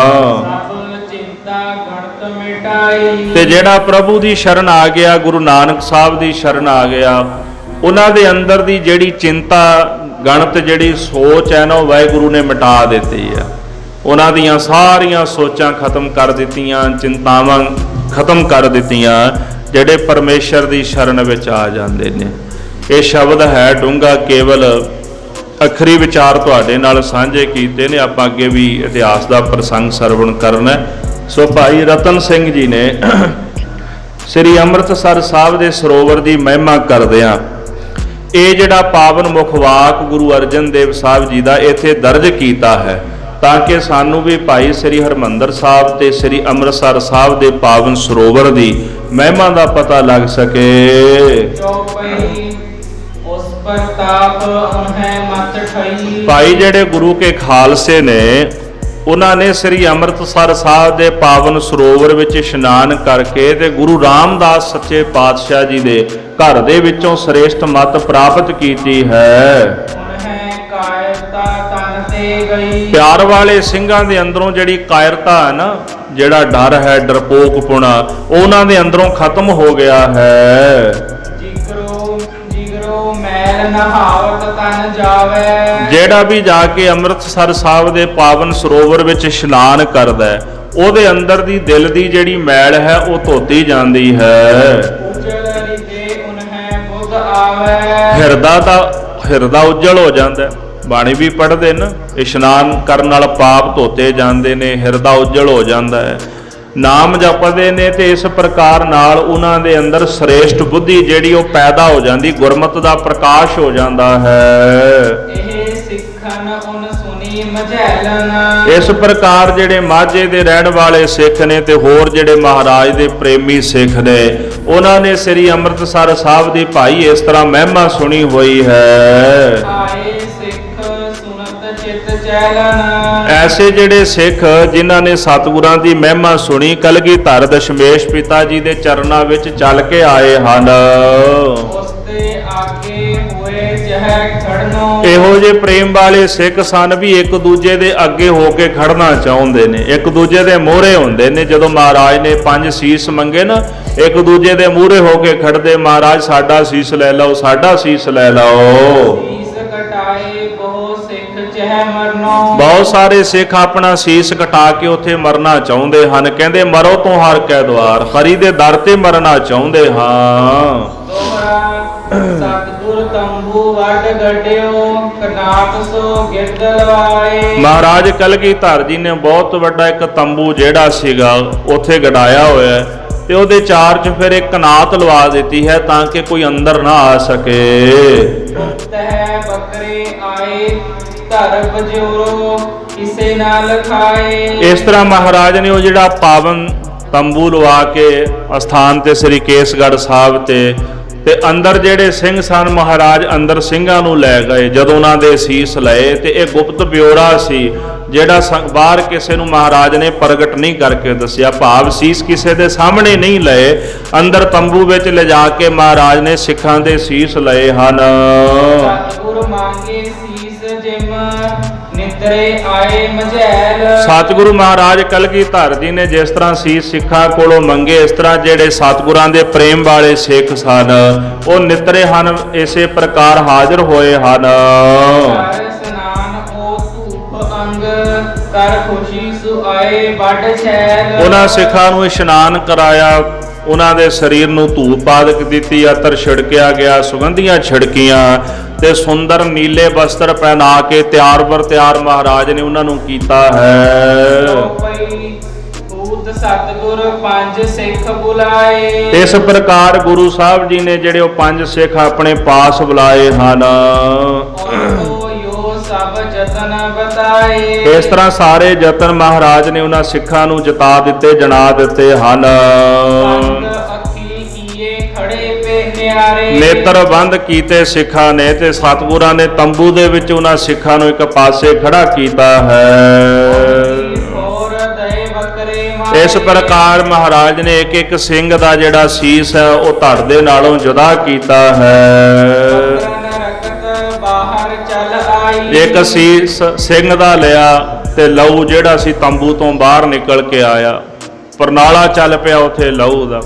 ਨੰਗੀ ਤਲਵਾਰ ਲੈ ਕੇ ਬਾਹਰ ਆਏ। ਇੱਕ ਸੀਸ ਦੀ ਹੋਰ ਲੋੜ ਹੈ, ਦੂਜਾ ਸਿੱਖ ਆਇਆ ਉਹਨੂੰ ਨਾਲ ਲੈ ਗਏ। ਉਹਦਾ ਸੀਸ ਵੀ ਮਹਾਰਾਜ ਨੇ ਇਸੇ ਪ੍ਰਕਾਰ ਧੜ ਤੋਂ ਜੁਦਾ ਕੀਤਾ ਹੈ। ਦੇਖ ਰਕਤ ਨੱਠ ਗਈ ਲੁਕਾਈ। ਇਸ ਪ੍ਰਕਾਰ ਸਾਧ ਸੰਗਤ ਜੀ ਜਦੋਂ ਲਹੂ ਦਾ ਪਰਨਾਲਾ ਚੱਲ ਪਿਆ ਨਾ, ਬਾਹਰ ਤੰਬੂ ਤੋਂ ਲਹੂ ਨਿਕਲਿਆ ਤੇ ਵੇਖ ਕੇ ਲੁਕਾਈ ਨੱਠ ਗਈ। ਉਦੋਂ ਲੋਕ ਕਹਿਣ ਲੱਗੇ ਮਹਾਰਾਜ ਆਪਣੇ ਸਿੱਖਾਂ ਨੂੰ ਵੱਢਣ ਲੱਗ ਪਏ। ਜਿਹੜੇ ਕੱਚੇ ਪੀਲੇ ਸਨ ਮਹਾਰਾਜ ਦਾ ਕੌਤਕ ਵੇਖ ਕੇ ਸਿੱਧ ਘਾਰ ਗਏ ਹਨ। ਸਤਿਗੁਰ ਰਾਖੇ ਸਿੱਖ ਬਚਾਏ। ਇਸ ਤਰ੍ਹਾਂ ਮਹਾਰਾਜ ਨੇ ਆਪਣੇ ਸਿੱਖਾਂ ਉੱਪਰ ਬੜੀ ਕਿਰਪਾ ਕੀਤੀ। ਆਪਣੇ ਆਤਮਿਕ ਬਲ ਦੇ ਨਾਲ ਸਿੱਖਾਂ ਨੂੰ ਮੁੜ ਸਰਜੀਤ ਕੀਤਾ। ਉਹਨਾਂ ਦਾ ਸੀਸ ਧੜ ਦੇ ਨਾਲ ਸਤਿਗੁਰਾਂ ਨੇ ਜੋੜ ਦਿੱਤਾ ਤੇ ਸਿੱਖਾਂ ਦੀ ਰੱਖਿਆ ਕੀਤੀ ਹੈ। ਮੈਂ ਸ਼ਹੀਦੀ ਪਦ ਦਇਓ ਲਾਏ। ਇਹਨਾਂ ਨੂੰ ਕਹਿੰਦੇ ਨੇ ਸ਼ਹੀਦ ਸਿੰਘ। ਆਪਾਂ ਉਂਝ ਬੜੀ ਸੌਖੇ ਸ਼ਬਦਾਂ 'ਚ ਕਹਿ ਦਿੰਦੇ ਆ, ਜਿਵੇਂ ਕੱਲ ਬੇਨਤੀ ਕੀਤੀ ਸੀ ਦਾਸ ਨੇ ਵੀ ਸ਼ਹੀਦ ਦਾ ਪਹਿਰਾ ਆਉਣਾ। ਕਿੱਡੀ ਵੱਡੀ ਤਾਕਤ ਆ, ਉਹਨਾਂ ਸੀਸ ਦਿੱਤਾ ਮਹਾਰਾਜ ਨੂੰ। ਆਪਣਾ ਸੀਸ ਬਲੀਦਾਨ ਕਰਕੇ ਉਹਨਾਂ ਗੁਰੂ ਕੇ ਪਿਆਰੇ ਸਿੱਖਾਂ ਨੇ ਸਾਰਾ ਜੀਵਨ ਗੁਰੂ ਕੇ ਲੇਖੇ ਲਾ ਦਿੱਤਾ ਤੇ ਉਹਨਾਂ ਨੇ ਫੇਰ ਕਿਤੇ ਸ਼ਹੀਦੀ ਦੀ ਪਦਵੀ ਪ੍ਰਾਪਤ ਕੀਤੀ ਹੈ। ਸਤਿਗੁਰ ਰਾਖੇ ਸਿੱਖ ਬਚਾਏ, ਉਹਨੇ ਸ਼ਹੀਦੀ ਪਦ ਦਿਓ ਲਾਏ। ਉਹਨਾਂ ਸਿੱਖਾਂ ਦੇ ਸੀਸ ਮਹਾਰਾਜ ਨੇ ਲਏ, ਉਹਨਾਂ ਨੂੰ ਅੰਮ੍ਰਿਤ ਪਾਨ ਕਰਾਇਆ, ਖੰਡੇ ਬਾਟੇ ਦੀ ਪੌਲ ਛਕਾਈ, ਨਿਹੰਗ ਸਿੰਘ ਸਜਾਇਆ ਮਹਾਰਾਜ ਨੇ, ਉਹਨਾਂ ਨੂੰ ਸ਼ਹੀਦੀ ਪਦ ਬਖਸ਼ਿਆ। ਤੁਸੀਂ ਜਿਉਂਦੇ ਸ਼ਹੀਦ ਹੋ। ਕਿਉਂ? ਉਹਨਾਂ ਨੇ ਇੱਕ ਵਾਰੀ ਕਲਗੀਧਰ ਜੀ ਦੇ ਚਰਨਾਂ ਵਿੱਚ ਗੁਰੂ ਦੇ ਨਿਮਿਤ ਆਪਣਾ ਸੀਸ ਭੇਟ ਕਰ ਦਿੱਤਾ ਸੀ। ਉਹਨਾਂ ਦਾ ਸੀਸ ਧੜ ਤੋਂ ਜੁਦਾ ਕਰਕੇ ਮਹਾਰਾਜ ਨੇ ਸਿੱਖਾਂ ਨੂੰ ਮੁੜ ਸਰਜੀਤ ਕੀਤਾ ਸੀ। ਉਹਨਾਂ ਨੂੰ ਸ਼ਹੀਦ ਦਾ ਪਦ ਮਹਾਰਾਜ ਨੇ ਦਿੱਤਾ। ਇਸ ਕਰਕੇ ਸ਼ਹੀਦ ਬੜੀ ਵੱਡੀ ਤਾਕਤ ਹੈ ਖਾਲਸਾ ਜੀ, ਤੇ ਉਹਨਾਂ ਦੀ ਸਮਤਾ, ਉਹਨਾਂ ਦੀ ਬਰਾਬਰੀ ਕੋਈ ਨਹੀਂ ਕਰ ਸਕਦਾ। ਤੇ ਜਿੱਥੇ ਉਹ ਪ੍ਰਗਟ ਹੋ ਜਾਂਦੇ ਉਹਨਾਂ ਸਨਮੁਖ ਕੋਈ ਕਾਰਜ ਨਹੀਂ ਅੜਦਾ। ਸੋ ਇਸ ਪ੍ਰਕਾਰ ਮਹਾਰਾਜ ਕਲਗੀਧਰ ਦਸ਼ਮੇਸ਼ ਪਿਤਾ ਜੀ ਨੇ ਇਹ ਕੌਤਕ ਕਰਕੇ ਭਾਈ ਜਿਹੜਾ ਸ਼ਹੀਦੀ ਸ਼ਬਦ ਹੈ ਕਿਹਨਾਂ ਨੂੰ ਪ੍ਰਾਪਤ ਹੁੰਦਾ, ਉਹਦੀ ਵਿਆਖਿਆ ਕਰਕੇ ਸਾਨੂੰ ਦੱਸੀ ਹੈ ਕਿ ਜਿਹੜੇ ਆਪਣੇ ਸੀਸ ਮਹਾਰਾਜ ਦੇ ਚਰਨਾਂ 'ਚ ਭੇਟ ਕਰ ਦਿੰਦੇ ਨੇ ਉਹ ਸ਼ਹੀਦ ਸਿੰਘ ਨੇ। ਬਾਬਾ ਦੀਪ ਸਿੰਘ ਜੀ ਨੇ ਮਹਾਨ ਕੌਤਕ ਕੀਤਾ। ਪਹਿਲਾਂ 5 ਸਿੰਘਾਂ ਨੇ ਸੀਸ ਦਿੱਤੇ। ਹਰ ਇੱਕ ਸਿੱਖ ਦੇ ਕੋਲੇ ਤਾਕਤ ਹੈ। ਬਾਬਾ ਦੀਪ ਸਿੰਘ ਜੀ ਨੇ ਅਰਦਾਸ ਕੀਤੀ ਸੀ, ਧੜ ਦੇ ਨਾਲੋਂ ਸੀਸ ਜੁਦਾ ਹੋ ਗਿਆ ਤੇ ਆਪਣੀ ਤਲੀ ਤੇ ਹੱਥ ਤੇ ਸੀਸ ਰੱਖ ਕੇ ਤੇ ਆਪਣੇ ਹੱਥ ਵਿੱਚ ਖੰਡਾ ਫੜ ਕੇ ਵੈਰੀਆਂ ਦੇ ਨਾਲ ਲੜੇ ਤੇ ਸ੍ਰੀ ਅੰਮ੍ਰਿਤਸਰ ਸਾਹਿਬ ਆ ਕੇ ਪਰਿਕਰਮਾ ਵਿੱਚ ਸੀਸ ਉਹਨਾਂ ਭੇਟ ਕੀਤਾ। ਉਹਨਾਂ ਨੂੰ ਕਹਿੰਦੇ ਸ਼ਹੀਦ। ਜਿਉਂਦੇ ਸ਼ਹੀਦ ਨੇ ਜਿਨ੍ਹਾਂ ਨੂੰ ਕੋਈ ਮਾਰ ਨਾ ਸਕੇ। ਤੁਰਕ ਨਵਾਬ ਕਹਿੰਦਾ ਅੱਗੇ ਵਧੋ, ਕਿਉਂ ਨਹੀਂ ਮਾਰਦੇ ਸਿੱਖਾਂ ਨੂੰ? ਜਦੋਂ ਜੰਗ ਹੁੰਦਾ ਸੀ ਬਾਬਾ ਜੀ ਲੜਦੇ ਸਨ। ਕਹਿੰਦੇ ਮਹਾਰਾਜ ਮਾਰੀਏ ਕਿਹਨੂੰ? ਉੱਥੇ ਤਾਂ ਜਿਨ੍ਹਾਂ ਨੂੰ ਮਾਰਿਆ ਉਹ ਵੀ ਲੜਦੇ ਪਏ ਨੇ, ਉਹਨਾਂ ਨੇ ਸੀਸ ਤਲੀ ਤੇ ਰੱਖੇ ਹੋਏ ਨੇ ਤੇ ਜੰਗ ਕਰਦੇ, ਫਿਰ ਮਾਰੀਏ ਕਿਹਨੂੰ ਅਸੀਂ? ਇਹੋ ਜਿਹਾ ਕੌਤਕ ਕਰਨ ਵਾਲੇ ਸਿੰਘਾਂ ਨੂੰ ਸ਼ਹੀਦ ਆਖਦੇ ਹਨ। ਦੋਹਰਾ ਮੇਹਰ ਸਿੰਘ ਇੱਕ ਸਿੰਘ ਹੂਤੋ ਦਿੱਲੀ ਮੱਧ ਘੁਮਿਆਰ। ਭਾਈ ਮੇਹਰ ਸਿੰਘ ਜੀ ਜਾਤ ਕਰਕੇ ਘੁਮਿਆਰ ਸਨ। ਘੁਮਿਆਰ ਜਿਹੜੀ ਜਾਤ ਹੈ ਉਹ ਮਿੱਟੀ ਦੇ ਜਿਹੜੇ ਭਾਂਡੇ ਬਣਾਉਂਦੇ ਉਹਨਾਂ ਨੂੰ ਘੁਮਿਆਰ ਕਹਿੰਦੇ ਨੇ। ਜਿਵੇਂ ਲੋਹਾਰ ਲੋਹੇ ਦਾ ਕੰਮ ਕਰਦਾ ਉਹਨੂੰ ਲੋਹਾਰ ਕਹਿ ਦਿੰਦੇ। ਸੋਨੇ ਦਾ ਕੰਮ ਕਰਨ ਵਾਲਾ ਸੁਨਿਆਰ ਹੁੰਦਾ, ਮਿੱਟੀ ਦਾ ਕੰਮ ਕਰਨ ਵਾਲਾ ਘੁਮਿਆਰ ਹੁੰਦਾ। ਉਹਨਾਂ ਦਾ ਕੰਮ ਇਹ ਸੀ, ਪਰ ਆਪ ਉਹ ਬੜੇ ਰਈਸ ਸਨ, ਮਾਇਆ ਧਾਰੀ ਸਨ। ਚੰਗਾ ਉਹਨਾਂ ਦਾ ਵਪਾਰ ਸੀਗਾ ਭਾਈ ਮੇਹਰ ਸਿੰਘ ਹਰਾਂ ਦਾ। ਤੇ ਭਾਈ ਰਤਨ ਸਿੰਘ ਜੀ ਕਹਿੰਦੇ ਵੀ ਦਿੱਲੀ ਦੇ ਰਹਿਣ ਵਾਲੇ ਸਿੱਖ ਸਨ। ਬਾਵਨੀ ਆਇਓ ਸਰਹੰਦ ਕੀ ਸਿੰਘ 10 ਗੁਰ ਹੈ ਉਸ ਨਾਲ। ਇਸ ਪ੍ਰਕਾਰ ਜਿਹੜੇ ਭਾਈ ਮੇਹਰ ਸਿੰਘ ਹਰੀ ਸੀਗੇ ਉਹ ਦਿੱਲੀ ਤੋਂ ਚੱਲ ਕੇ ਤੇ ਸਰਹੰਦ ਆ ਗਏ। ਉਹ ਆਪਣੇ ਨਾਲ ਨਾ ਥੋੜੀ ਜੀ ਫੌਜ ਰੱਖਦੇ ਸਨ, ਛੋਟੀ ਜੀ ਟੁਕੜੀ। ਉਹਨਾਂ ਨਾਲ 10 ਕੁ ਸਿੰਘਾਂ ਦਾ ਜਥਾ ਹੁੰਦਾ ਸੀ ਤਿਆਰ ਬਰ ਤਿਆਰ। ਉਹ ਜਿੱਥੇ ਜਾਂਦੇ ਸਨ ਤੇ ਇਸ ਤਰ੍ਹਾਂ ਉਹ ਆਪਣੇ ਨਾਲ ਦੇ ਸਿੰਘਾਂ ਨੂੰ ਨਾਲ ਲੈ ਕੇ ਜਾਂਦੇ ਸਨ।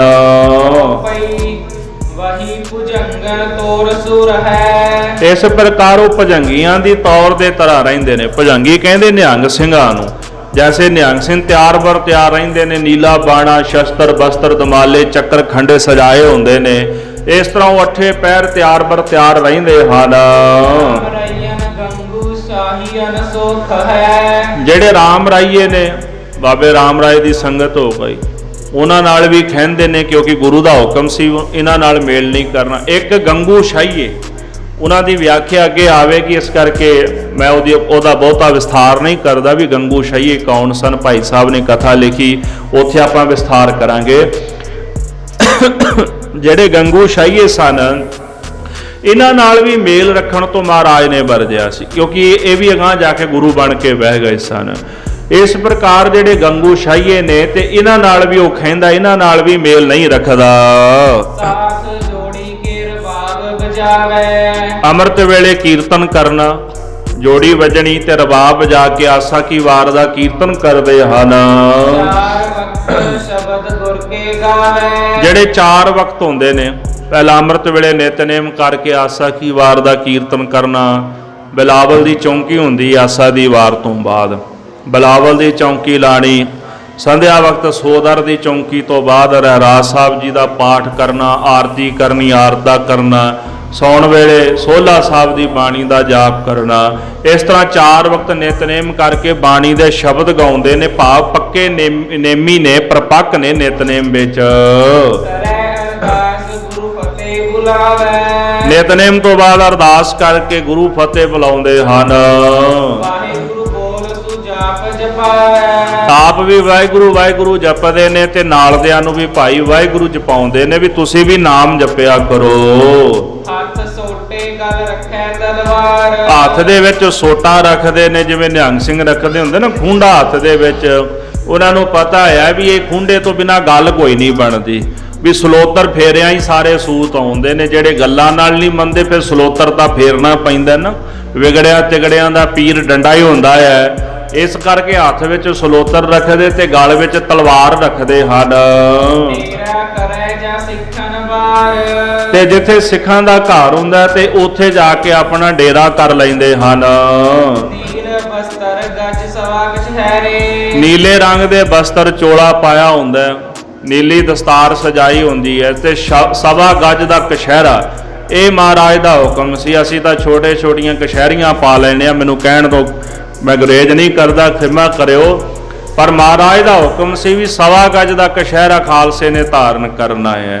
ਇਸ ਪ੍ਰਕਾਰ ਸਵਾ ਗੱਜ ਦਾ ਕਛਹਿਰਾ ਉਹ ਧਾਰਨ ਕਰਦਾ ਹੈ ਤੇ ਨੀਲੇ ਬਸਤਰ ਪਹਿਨਦਾ ਹੈ। ਕੇਸ ਨਹਾਏ ਪ੍ਰਾਤ ਉੱਠ ਪਹਿਰੇ। ਅੰਮ੍ਰਿਤ ਵੇਲੇ ਉੱਠਣਾ, ਇਸ਼ਨਾਨ ਕਰਨਾ, ਫਿਰ ਕੇਸੀ ਇਸ਼ਨਾਨ ਵੀ ਨਾਲ ਕਰਨਾ। ਰੋਜ਼ ਆਪਣੇ ਕੇਸਾਂ ਵਿੱਚ ਜਲ ਪਾਉਣਾ।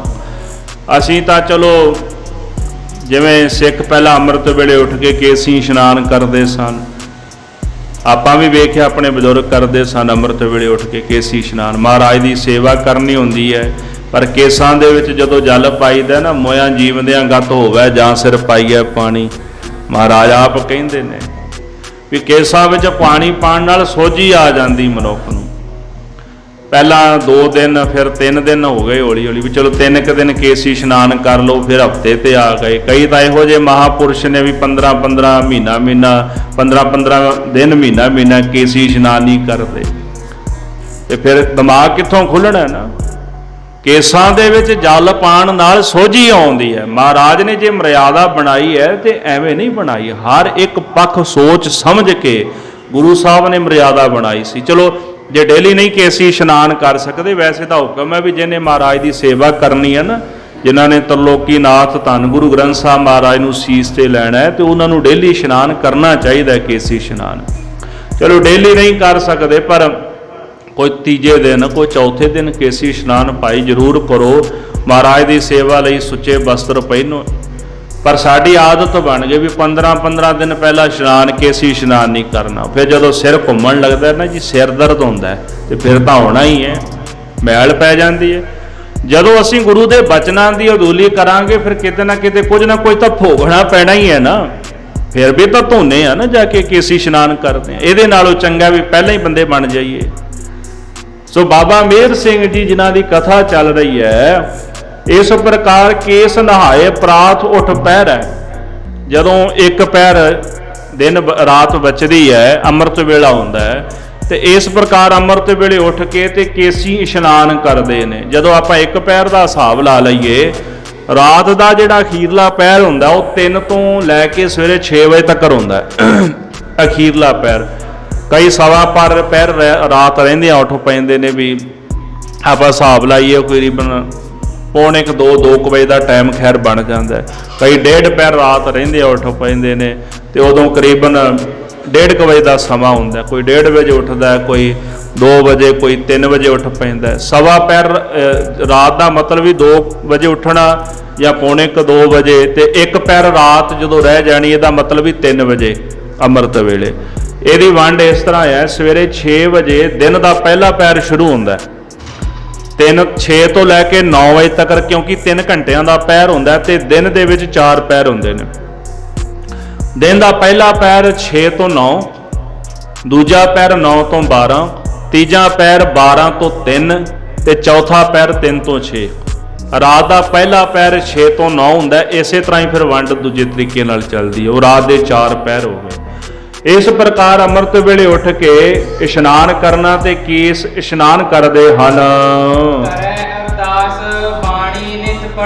ਅਰਦਾਸ ਬੇਨਤੀ ਕਰਦੇ ਮਹਾਰਾਜ ਦੇ ਚਰਨਾਂ 'ਚ, ਤੇ ਨਿਤ ਪ੍ਰੇਮ ਦੇ ਨਾਲ ਬਾਣੀ ਪੜ੍ਹਦੇ ਨੇ। ਬਾਣੀ ਖੂਬ ਪੜ੍ਹਾਏ, ਖੂਬ ਬਾਣੀ ਪੜ੍ਹਦੇ ਹਨ। ਸੁਚੇਤ ਤਿਆਰ ਬਰ ਤਿਆਰ ਰਹਿੰਦੇ, ਡਰਦੇ ਵੀ ਕਿਸੇ ਕੋਲੋਂ ਨਹੀਂ। ਜਿਨ੍ਹਾਂ ਬਾਣੀ 8 ਪਹਿਰ ਪੜ੍ਹਨੀ ਉਹਨਾਂ ਨੂੰ ਥੋੜਾ ਭੈ ਹੁੰਦਾ, ਕਿਸੇ ਦਾ ਡਰ ਥੋੜਾ ਹੁੰਦਾ। ਕੋਈ ਵੀ ਹੋਵੇ ਉਹ ਨਹੀਂ ਭੈ ਖਾਂਦੇ ਕਿਸੇ ਕੋਲੋਂ।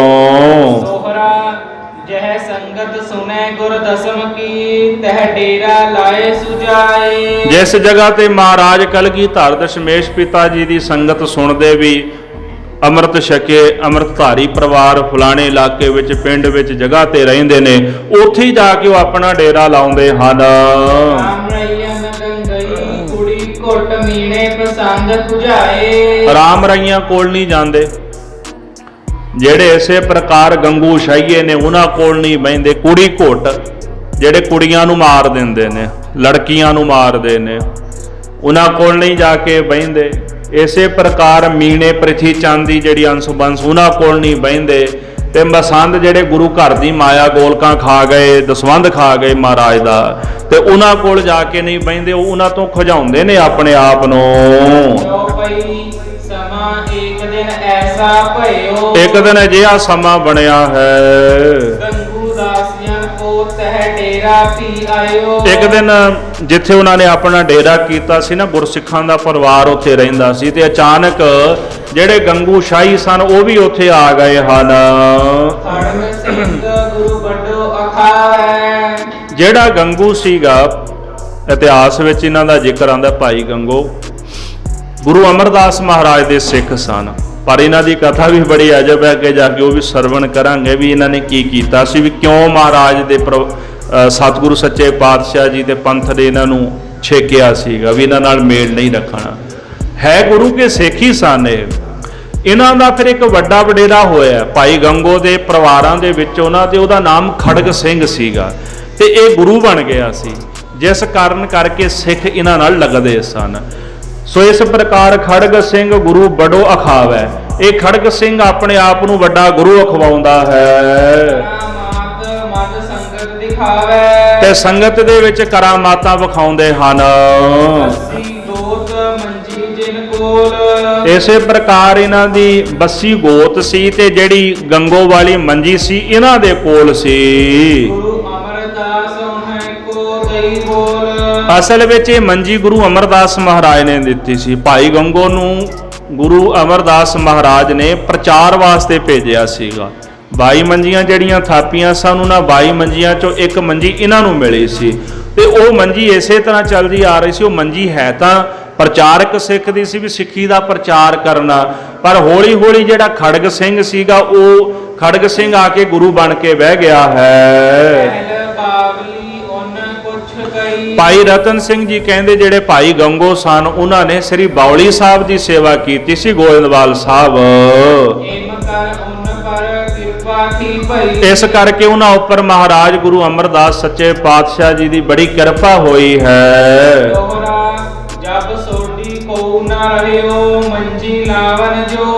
ਹੁਣ ਜਦੋਂ ਕੋਈ ਸੋਢੀ ਨਹੀਂ ਰਿਹਾ, ਪਹਿਲਾਂ ਧੀਰਮਲ ਨੇ ਮੰਜੀ ਲਾਈ, ਉਹਦਾ ਪਾਜ ਉਗੜ ਗਿਆ। ਜਦੋਂ ਗੁਰੂ ਤੇਗ ਬਹਾਦਰ ਸਾਹਿਬ ਪ੍ਰਗਟ ਹੋਏ, ਫਿਰ ਉਹਨੇ ਮਹਾਰਾਜ ਤੇ ਹਮਲਾ ਵੀ ਕੀਤਾ, 2 ਵਾਰੀ ਗੋਲੀਆਂ ਚਲਾਈਆਂ। ਉਸ ਤੋਂ ਬਾਅਦ ਧੀਰਮਲ ਦੀ ਹੌਲੀ ਹੌਲੀ ਜਿਹੜੀ ਪੂਜਾ ਪ੍ਰਤਿਸ਼ਠਾ ਸੀ ਉਹ ਘਟ ਗਈ, ਉਹਨੂੰ ਕਿਸੇ ਪੁੱਛਿਆ ਨਹੀਂ। ਬਾਅਦ ਦੇ ਵਿੱਚ ਜਿਹੜਾ ਗੁਲਾਬ ਰਾਏ ਸੀ, ਜਿਹਦੀ ਕਥਾ ਆਪਾਂ ਸੁਣ ਹਟੇ ਆ, ਮੁੜ ਕੇ ਉਹਨੇ ਮੰਜੀ ਲਾ ਲਈ, ਉਹ ਗੁਰੂ ਬਣ ਕੇ ਬਹਿ ਗਿਆ, ਉਹਦੀ ਵੀ ਪੂਜਾ ਪ੍ਰਤਿਸ਼ਠਾ ਘਟ ਗਈ। ਆ ਮਰ ਗਿਆ 2 ਸਾਲਾਂ ਬਾਅਦ, ਉਹ ਖਤਮ ਹੋ ਗਿਆ, ਉਹਦਾ ਪਰਿਵਾਰ ਵੀ ਖਤਮ ਹੋ ਗਿਆ। ਸੋ ਇਸ ਪ੍ਰਕਾਰ ਹੁਣ ਸੋਢੀਆਂ ਦੇ ਵਿੱਚ ਮੰਜੀ ਲਾਉਣ ਵਾਲਾ ਕੋਈ ਨਾ ਰਿਹਾ। ਮਹਾਰਾਜ ਗੁਰੂ ਗੋਬਿੰਦ ਸਿੰਘ ਸਾਹਿਬ ਜੀ ਨੇ ਗੁਰੂ ਗ੍ਰੰਥ ਸਾਹਿਬ ਜੀ ਨੂੰ ਗੁਰਤਾ ਗੱਦੀ ਦੇ ਕੇ ਤੇ ਵਿਅਕਤੀਗਤ ਜਿਹੜੀ ਸਰੀਰਕ ਤੌਰ ਤੇ ਗੁਰੂ ਮਰਿਆਦਾ ਚੱਲਦੀ ਸੀ, ਉਹਨੂੰ ਗੁਰੂ ਗ੍ਰੰਥ ਸਾਹਿਬ ਜੀ ਦੇ ਰੂਪ ਵਿੱਚ ਪ੍ਰਗਟ ਕੀਤਾ ਤੇ ਨਾਲ ਪੰਥ ਨੂੰ ਗੁਰਿਆਈ ਦਿੱਤੀ ਕਿ ਦੇ ਰੂਪ ਦੇ ਵਿੱਚ ਪੰਥ ਗੁਰੂ ਹੈ ਤੇ ਸ਼ਬਦ ਰੂਪ ਵਿੱਚ ਗੁਰੂ ਗ੍ਰੰਥ ਗੁਰੂ ਹੈ। ਦੋਨਾਂ ਨੂੰ ਗੁਰਤਾ ਗੱਦੀ ਦਿੱਤੀ। ਪੰਥ ਨੂੰ ਗੁਰਤਾ ਗੱਦੀ ਦਿੱਤੀ ਮਹਾਰਾਜ ਨੇ, ਪ੍ਰਤੱਖ ਗੁਰੂ ਦਾ ਸਰੂਪ ਗੁਰੂ ਕਾ ਪੰਥ ਹੈ, ਸ਼ਬਦ ਰੂਪ ਪ੍ਰਗਟ ਗੁਰਾਂ ਕੀ ਦੇ ਗੁਰੂ ਗ੍ਰੰਥ ਸਾਹਿਬ ਮਹਾਰਾਜ ਨੇ ਪ੍ਰਗਟ ਨੇ, ਪਰ ਉਹ ਸ਼ਬਦ ਗੁਰੂ ਸਾਨੂੰ ਗਿਆਨ ਦਾ ਚਾਨਣਾ ਪਾ ਕੇ ਸਹੀ ਰਸਤੇ ਤੋਰਦੇ ਨੇ। ਬਸ ਇੱਕ ਗੱਲ ਯਾਦ ਰੱਖਿਓ, ਵੀ ਜਿਵੇਂ ਅੱਜ ਪ੍ਰਚਾਰ ਹੁੰਦਾ ਨਾ ਵੀ ਕੇਵਲ ਸ਼ਬਦ ਗੁਰੂ ਨੇ, ਅਸੀਂ ਗੱਲ ਉੱਥੇ ਖਤਮ ਕਰ ਦਿੱਤੀ, ਨਹੀਂ। ਗਿਆਨ ਗੁਰੂ ਨੇ ਗੁਰੂ ਗ੍ਰੰਥ ਸਾਹਿਬ, ਐਸਾ ਨਹੀਂ। ਉਹ ਪ੍ਰਗਟ ਪ੍ਰਤੱਖ ਸਤਿਗੁਰਾਂ ਦਾ ਸਰੂਪ, 10 ਪਾਤਸ਼ਾਹੀਆਂ ਦੀ ਆਤਮਕ ਜੋਤ ਨੇ, ਜੋ ਸਾਨੂੰ ਸ਼ਬਦ ਦੁਆਰਾ ਗਿਆਨ ਦਾ ਪ੍ਰਕਾਸ਼ ਕਰਦੇ ਨੇ। ਕੱਲਾ ਗਿਆਨ ਨਹੀਂ ਵੀ ਗਿਆਨ ਗੁਰੂ ਨੇ ਕੱਲੇ, ਨਹੀਂ। ਗਿਆਨ ਤਾਂ ਤੁਹਾਨੂੰ ਕੋਈ ਵੀ ਵੰਡ ਦੇਗਾ, ਪਰ ਗੁਰੂ ਗ੍ਰੰਥ ਸਾਹਿਬ ਮਹਾਰਾਜ ਦੇ ਪਾਸ ਜਿਹੜਾ ਗਿਆਨ ਧੁਰਦਾ ਅਕਾਲ ਪੁਰਖ ਦਾ ਗਿਆਨ ਹੈ ਤੇ 10 ਪਾਤਸ਼ਾਹੀਆਂ ਦੇ ਪ੍ਰਤੱਖ ਸਰੂਪ ਨੇ। ਤੇ ਜੇ 10 ਪਾਤਸ਼ਾਹੀਆਂ ਦੇ ਕਲਗੀਧਰ ਜੀ ਦੇ ਦਰਸ਼ਨ ਕਰਨੇ ਹੋਣ ਤੇ ਫਿਰ ਪੰਥ ਦੇ ਦਰਸ਼ਨ ਕਰੋ। ਮਹਾਰਾਜ ਜੋ ਬਚਨ ਭਾਈ ਨੰਦ ਲਾਲ ਜੀ ਨੇ ਕੀਤੇ ਨੇ ਨਾ, ਜੇ ਆਪਾਂ ਉਹਨਾਂ ਬਚਨਾਂ ਤੇ ਭਰੋਸਾ ਕਰੀਏ, ਭਾਈ ਨੰਦ ਲਾਲ ਜੀ ਨੇ ਰਹਿਤਨਾਮਿਆਂ ਵਿੱਚ ਬਚਨ ਲਿਖਿਆ। ਕਲਗੀਧਰ ਜੀ ਕਹਿਣ ਲੱਗੇ ਵੀ ਜੇ ਕਿਸੇ ਨੇ ਮੇਰੇ ਦਰਸ਼ਨ ਕਰਨੇ ਹੋਣ ਤੇ ਉਹ ਗੁਰੂ ਗ੍ਰੰਥ ਸਾਹਿਬ ਜੀ ਦੇ ਦਰਸ਼ਨ ਕਰੇ। ਜੇ ਕਿਸੇ ਨੇ ਮੇਰੇ ਨਾਲ ਬਚਨ ਵਿਲਾਸ ਕਰਨੇ ਨੇ ਤੇ ਗੁਰੂ ਗ੍ਰੰਥ ਸਾਹਿਬ ਮਹਾਰਾਜ ਦੀ ਬਾਣੀ ਪੜ੍ਹੇ। ਜਿਹੜੀ ਬਾਣੀ ਪੜ੍ਹਦੇ ਉਹ ਬਚਨ ਵਿਲਾਸ ਕਰਨੇ ਨੇ। ਤੇ ਜਿਸ ਸਿੱਖ ਨੇ ਮੇਰਾ ਉਪਦੇਸ਼ ਸੁਣਨਾ, ਉਹ ਬਹਿ ਕੇ ਗੁਰੂ ਗ੍ਰੰਥ ਸਾਹਿਬ ਜੀ ਦੀ ਕਥਾ ਸੁਣੇ। ਮੇਰਾ ਉਪਦੇਸ਼ ਹੈ, ਜਿਹਦੇ ਅੰਦਰ ਚਾਹਨਾ ਮੇਰੇ ਬਚਨ ਸੁਣਨ ਦੀ, ਵੀ ਉਹ ਗੁਰੂ ਗ੍ਰੰਥ ਸਾਹਿਬ ਦੀ ਕਥਾ ਸੁਣੇ। ਜਿਹਦੇ ਅੰਦਰ ਚਾਹਨਾ ਮੇਰੇ ਨਾਲ ਗੱਲਾਂ ਕਰਨ ਦੀ, ਜਿਹੜੀ ਆਪਾਂ ਬਾਣੀ ਪੜ੍ਹਦੇ ਆ ਨਾ, ਉਹ ਗੱਲਾਂ ਕਰਨੇ ਆਪਾਂ ਮਹਾਰਾਜ ਦੇ ਨਾਲ, ਬਸ ਸਾਡੀ ਭਾਵਨਾ ਨਹੀਂ ਹੁੰਦੀ ਉਦਾਂ ਦੀ। ਭਾਈ ਸਾਹਿਬ ਭਾਈ ਵੀਰ ਸਿੰਘ ਜੀ ਨੇ ਇੱਕ ਬੜਾ ਸੋਹਣਾ ਬਚਨ ਲਿਖਿਆ। ਭਾਈ ਸਾਹਿਬ ਜੀ ਕਹਿੰਦੇ ਨੇ ਵੀ ਖੂਹ 'ਚ ਇੱਟਾਂ ਨਾ ਪਾਇਆ ਕਰੋ, ਵੀ ਜਦੋਂ ਆਪਾਂ ਨਿਤਨੇਮ ਕਰਦੇ ਆ ਵੀ ਖੂਹ 'ਚ ਇੱਟਾਂ ਨਾ ਪਾਇਆ ਕਰੋ। ਇਹ ਸਮਝਿਆ ਕਰੋ ਤੇ ਇਹ ਮਨ ਵਿੱਚ ਧਾਰ ਲਓ ਕਿ ਜਿਹੜੀ ਅਸੀਂ ਬਾਣੀ ਪੜ੍ਹ ਰਹੇ ਹਾਂ, ਅਸੀਂ ਗੁਰੂ ਸਾਹਿਬ ਨੂੰ ਬਾਣੀ ਸੁਣਾ ਰਹੇ ਹਾਂ, ਵੀ ਤੁਹਾਡੀ ਇਹ ਭਾਵਨਾ ਬਣੀ ਹੋਣੀ ਚਾਹੀਦੀ ਹੈ। ਤਾਂ ਹੀ ਮਹਾਰਾਜ ਕਲਗੀਧਰ ਜੀ ਕਹਿੰਦੇ ਜੇ ਬਚਨ ਕਰਨੇ ਨੇ ਤੇ ਗੁਰੂ ਗ੍ਰੰਥ ਸਾਹਿਬ ਜੀ ਦੀ ਬਾਣੀ ਪੜ੍ਹੋ, ਦਰਸ਼ਨ ਕਰਨੇ ਨੇ ਗੁਰੂ ਗ੍ਰੰਥ ਸਾਹਿਬ ਦੇ ਦਰਸ਼ਨ ਕਰੋ, ਪ੍ਰਤੱਖ ਦੀਦਾਰ ਕਰਨੇ ਖਾਲਸੇ ਦੇ ਵੀ ਦੀਦਾਰ ਕਰੋ, ਖਾਲਸੇ ਦੇ ਦੀਦਾਰ ਗੁਰੂ ਕੇ ਦੀਦਾਰ ਨੇ।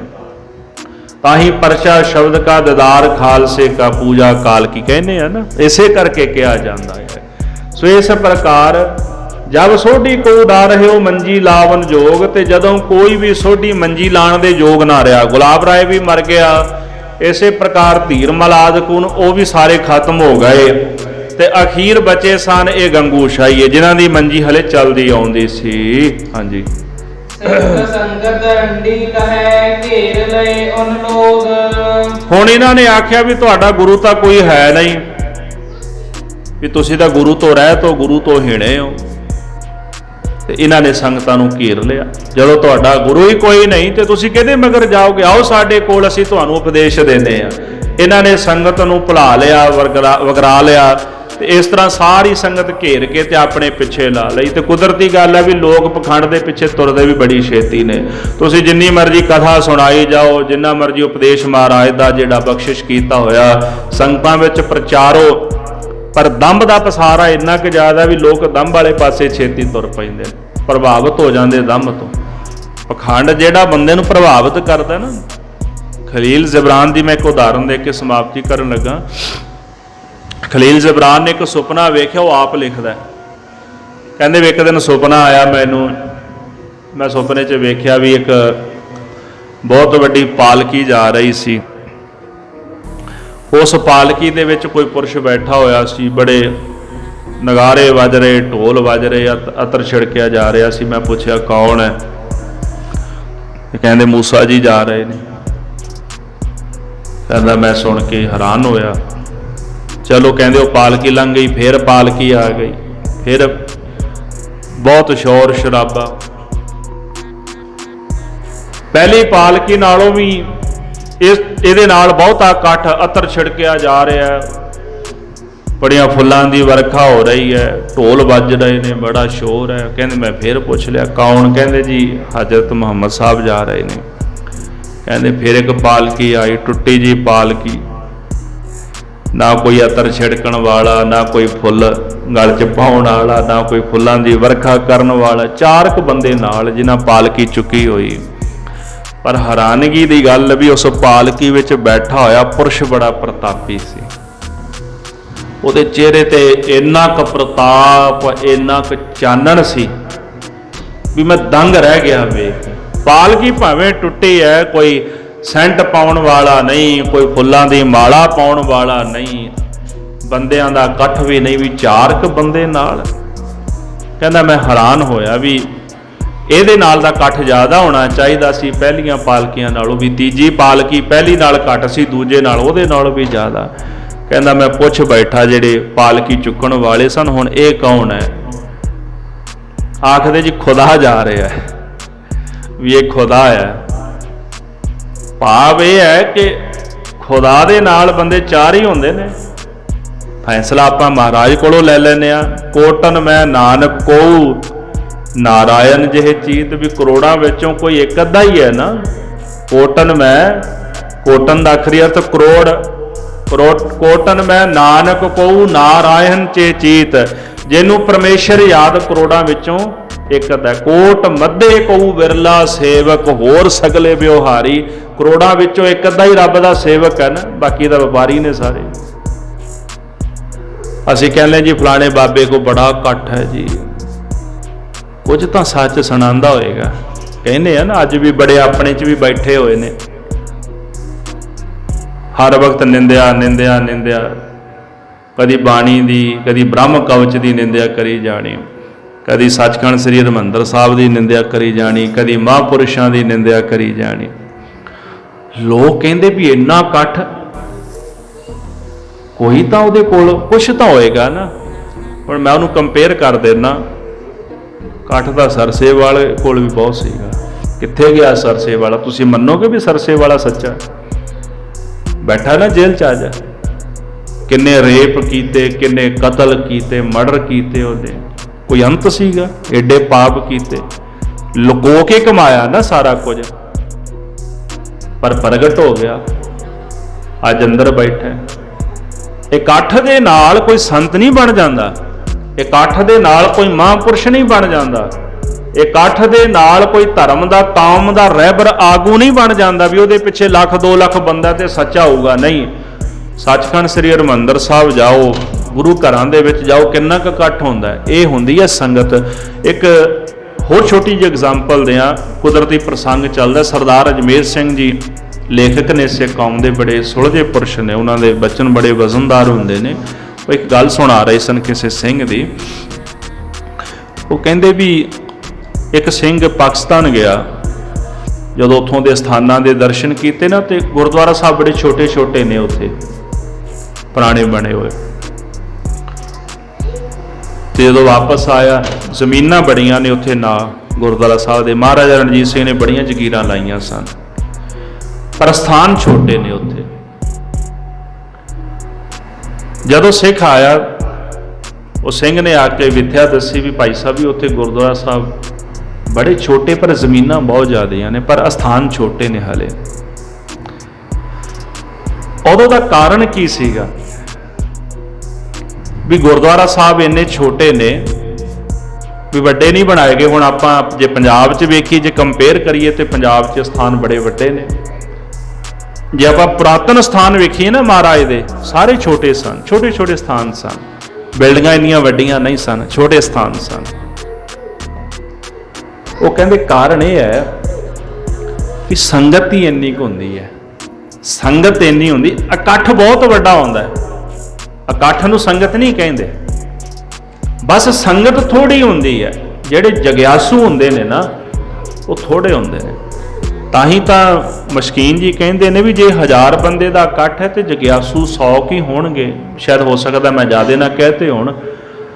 ਜੇ ਕਹਿੰਦੇ ਵੀ 100 ਜਗਿਆਸੂ ਬੈਠੇ ਹੋਣਗੇ ਤੇ ਸਾਧੂ ਉਹਨਾਂ ਵਿੱਚ ਕੋਈ ਥੋੜੇ ਹੀ ਹੋਣਗੇ, ਤੇ ਜੇ ਉਹਨਾਂ ਵਿੱਚ ਸਾਧੂ ਥੋੜੇ ਜਿਹੇ ਰਹਿ ਗਏ ਨੇ, ਜੇ ਉਹਨਾਂ 'ਚੋਂ ਵੀ ਆਪਾਂ ਛੰਟਾਈ ਕਰ ਦਈਏ ਤੇ ਉਹਨਾਂ ਵਿੱਚੋਂ ਕੋਈ ਇੱਕ ਅੱਧਾ ਇਹੋ ਜਿਹਾ ਹੋਏਗਾ ਜਿਹੜਾ ਪਹੁੰਚਿਆ ਹੋਏਗਾ। ਹਜ਼ਾਰਾਂ ਦੇ ਇਕੱਠ ਦੇ ਵਿੱਚੋਂ ਥੋੜੇ ਜਿਹੇ ਜਗਿਆਸੂ ਨੇ, ਉਹਨਾਂ ਵਿੱਚੋਂ ਥੋੜੇ ਜਿਹੇ ਸਾਧੂ ਸਾਧਨਾ ਕਰਨ ਵਾਲੇ ਨੇ, ਤੇ ਇੱਕ ਅੱਧਾ ਕੋਈ ਹੁੰਦਾ ਜਿਹੜਾ ਪਹੁੰਚਿਆ ਹੁੰਦਾ ਹੈ। ਗੁਰਦੁਆਰਾ ਸਾਹਿਬ ਛੋਟੇ ਕਿਉਂ? ਸੰਗਤ ਥੋੜੀ ਹੁੰਦੀ ਸਨ, ਕਮਾਈ ਕਰਨ ਵਾਲੇ ਲੋਕ ਥੋੜੇ ਹੁੰਦੇ ਸਨ। ਬਾਕੀ ਕੋਈ ਪਦਾਰਥ ਲੈਣ ਆ ਗਿਆ, ਕੋਈ ਸਰੀਰਕ ਰੋਗ ਦੀ ਨਿਵਰਤੀ ਲਈ ਆ ਗਿਆ, ਕੋਈ ਕਿਸੇ ਚੀਜ਼ ਲਈ ਆ ਗਿਆ, ਕੋਈ ਕਿਸੇ ਚੀਜ਼ ਲਈ ਆ ਗਿਆ। ਪਰ ਜਦੋਂ ਆਪਾਂ ਇੱਕ ਬਚਨ ਪੜ੍ਹਦੇ ਹਾਂ ਸੁਖਮਣੀ ਸਾਹਿਬ ਦਾ ਕਿ ਮਨੁੱਖ ਨੂੰ ਪਦਾਰਥ ਦੀ ਲੋੜ ਹੁੰਦੀ ਹੈ, ਜੈਸੇ ਕਹਿੰਦੇ ਨਾ ਵੀ ਜੇ ਕੋ ਆਪਣਾ ਦੁੱਖ ਮਿਟਾਵੇ ਹਰ ਹਰ ਨਾਮ ਹਿਰਦੈ ਸਦਗਾਵੇ, ਜੇ ਕੋ ਆਪਣੀ ਸੋਭਾ ਲੋਰੈ ਸਾਧ ਸੰਗੇ ਹੋਮੈ ਛੋੜੈ, ਜੇ ਕੋ ਜਨਮ ਮਰਨ ਤੇ ਡਰੈ ਸਾਜਨਾ ਕੀ ਸਰਨੀ ਪਰੈ। ਜੇ ਸਾਰੇ ਪਦਾਰਥ ਚਾਹੀਦੇ ਨੇ, ਸਾਰੀ ਅਸ਼ਟਪਦੀ ਵਿੱਚ ਇਸੇ ਦਾ ਜ਼ਿਕਰ ਕੀਤਾ ਹੋਇਆ ਵੀ ਇਹ ਚੀਜ਼ਾਂ ਲੋਕ ਮੰਗਣ ਆਉਂਦੇ ਨੇ। ਅਖੀਰ 'ਚ ਕੀ ਆਖਿਆ? ਜਿਸ ਜਨ ਕੋ ਪ੍ਰਭ ਦਰਸ ਪਿਆਸਾ, ਨਾਨਕ ਤਾਕੈ ਬਲ ਬਲ ਜਾਸਾ। ਦਰਸ਼ਨਾਂ ਦੀ ਪਿਆਸ ਵਾਲਾ ਇੱਕ ਅੱਧਾ ਹੀ ਹੁੰਦਾ, ਪਰ ਜਿਹਨੂੰ ਦਰਸ਼ਨਾਂ ਦੀ ਪਿਆਸ ਹੈ ਮੈਂ ਉਹਦੇ ਤੋਂ ਬਲ ਬਲ ਜਾਂਦਾ ਆ। ਇਕੱਠ ਨੂੰ ਵੇਖ ਕੇ ਨਾ ਭਰਮੀਏ, ਰੱਬ ਦੇ ਪਿਆਰੇ ਵਿਰਲੇ ਹੀ ਹੁੰਦੇ ਨੇ। ਹੈਨ ਵਿਰਲੇ ਨਾਹੀ ਕਣੇ, ਫੈਲ ਪਕੜ ਸੰਸਾਰ। ਮਹਾਰਾਜ ਕਿਰਪਾ ਕਰਨ। ਜੋ ਪ੍ਰਕਰਨ ਚੱਲਦਾ ਆਪਾਂ ਭਾਈ ਮੇਹਰ ਸਿੰਘ ਹਰਾਂ ਦਾ, ਆਪਾਂ ਕੱਲ ਦੇ ਪ੍ਰਸੰਗ ਵਿੱਚ ਇਹਨਾਂ ਦੀ ਰਹਿੰਦੀ ਕਥਾ ਸਰਵਣ ਕਰਾਂਗੇ। ਸਮੇਂ ਦੇ ਲਿਹਾਜ਼ ਨਾਲ ਸਮਾਪਤੀ ਹੈ, ਭੁੱਲਾਂ ਚੁੱਕਾਂ ਦੀ ਖਿਮਾ। ਹੇ ਗੋਬਿੰਦ, ਹੇ ਗੋਪਾਲ, ਹੇ ਦਇਆਲ ਲਾਲ, ਪ੍ਰਾਨਨਾਥ ਅਨਾਥ ਸਖੇ, ਦੀਨ ਦਰਦ ਨੇ। ਹੇ ਸਮਰੱਥ ਅਗਮ ਪੂਰਨ, ਮੋਹਿ ਮਇਆ ਧਾਰ। ਅੰਧਕੂਪ ਮਹਾ ਭਿਆਨ, ਨਾਨਕ ਪਾਰਿਓ ਤਾਰ। ਆਏ ਪ੍ਰਭ ਸਰਣਾਗਤੀ, ਕਿਰਪਾ ਨਿਧ ਦਇਆਲ। ਏਕ ਅਖਰ ਹਰ ਮਨ ਬਸਤੋ, ਨਾਨਕ ਹੋਤ ਵਾਹਿਗੁਰੂ ਨਾਮ ਜਹਾਜ ਹੈ, ਚੜੇ ਸੁਤਰੇ ਪਾਰ। ਜੋ ਸ਼ਰਧਾ ਕਰ ਸੇਮੰਦੇ, ਗੁਰ ਪਾਰ ਉਤਾਰਨ ਹਾਰ। ਜੋ ਸ਼ਰਧਾ ਕਰ ਸੇਮੰਦੇ, ਗੁਰ ਪਾਰ ਉਤਾਰਨ ਹਾਰ। ਵਾਹਿਗੁਰੂ ਜੀ ਕਾ ਖਾਲਸਾ, ਵਾਹਿਗੁਰੂ ਜੀ ਕੀ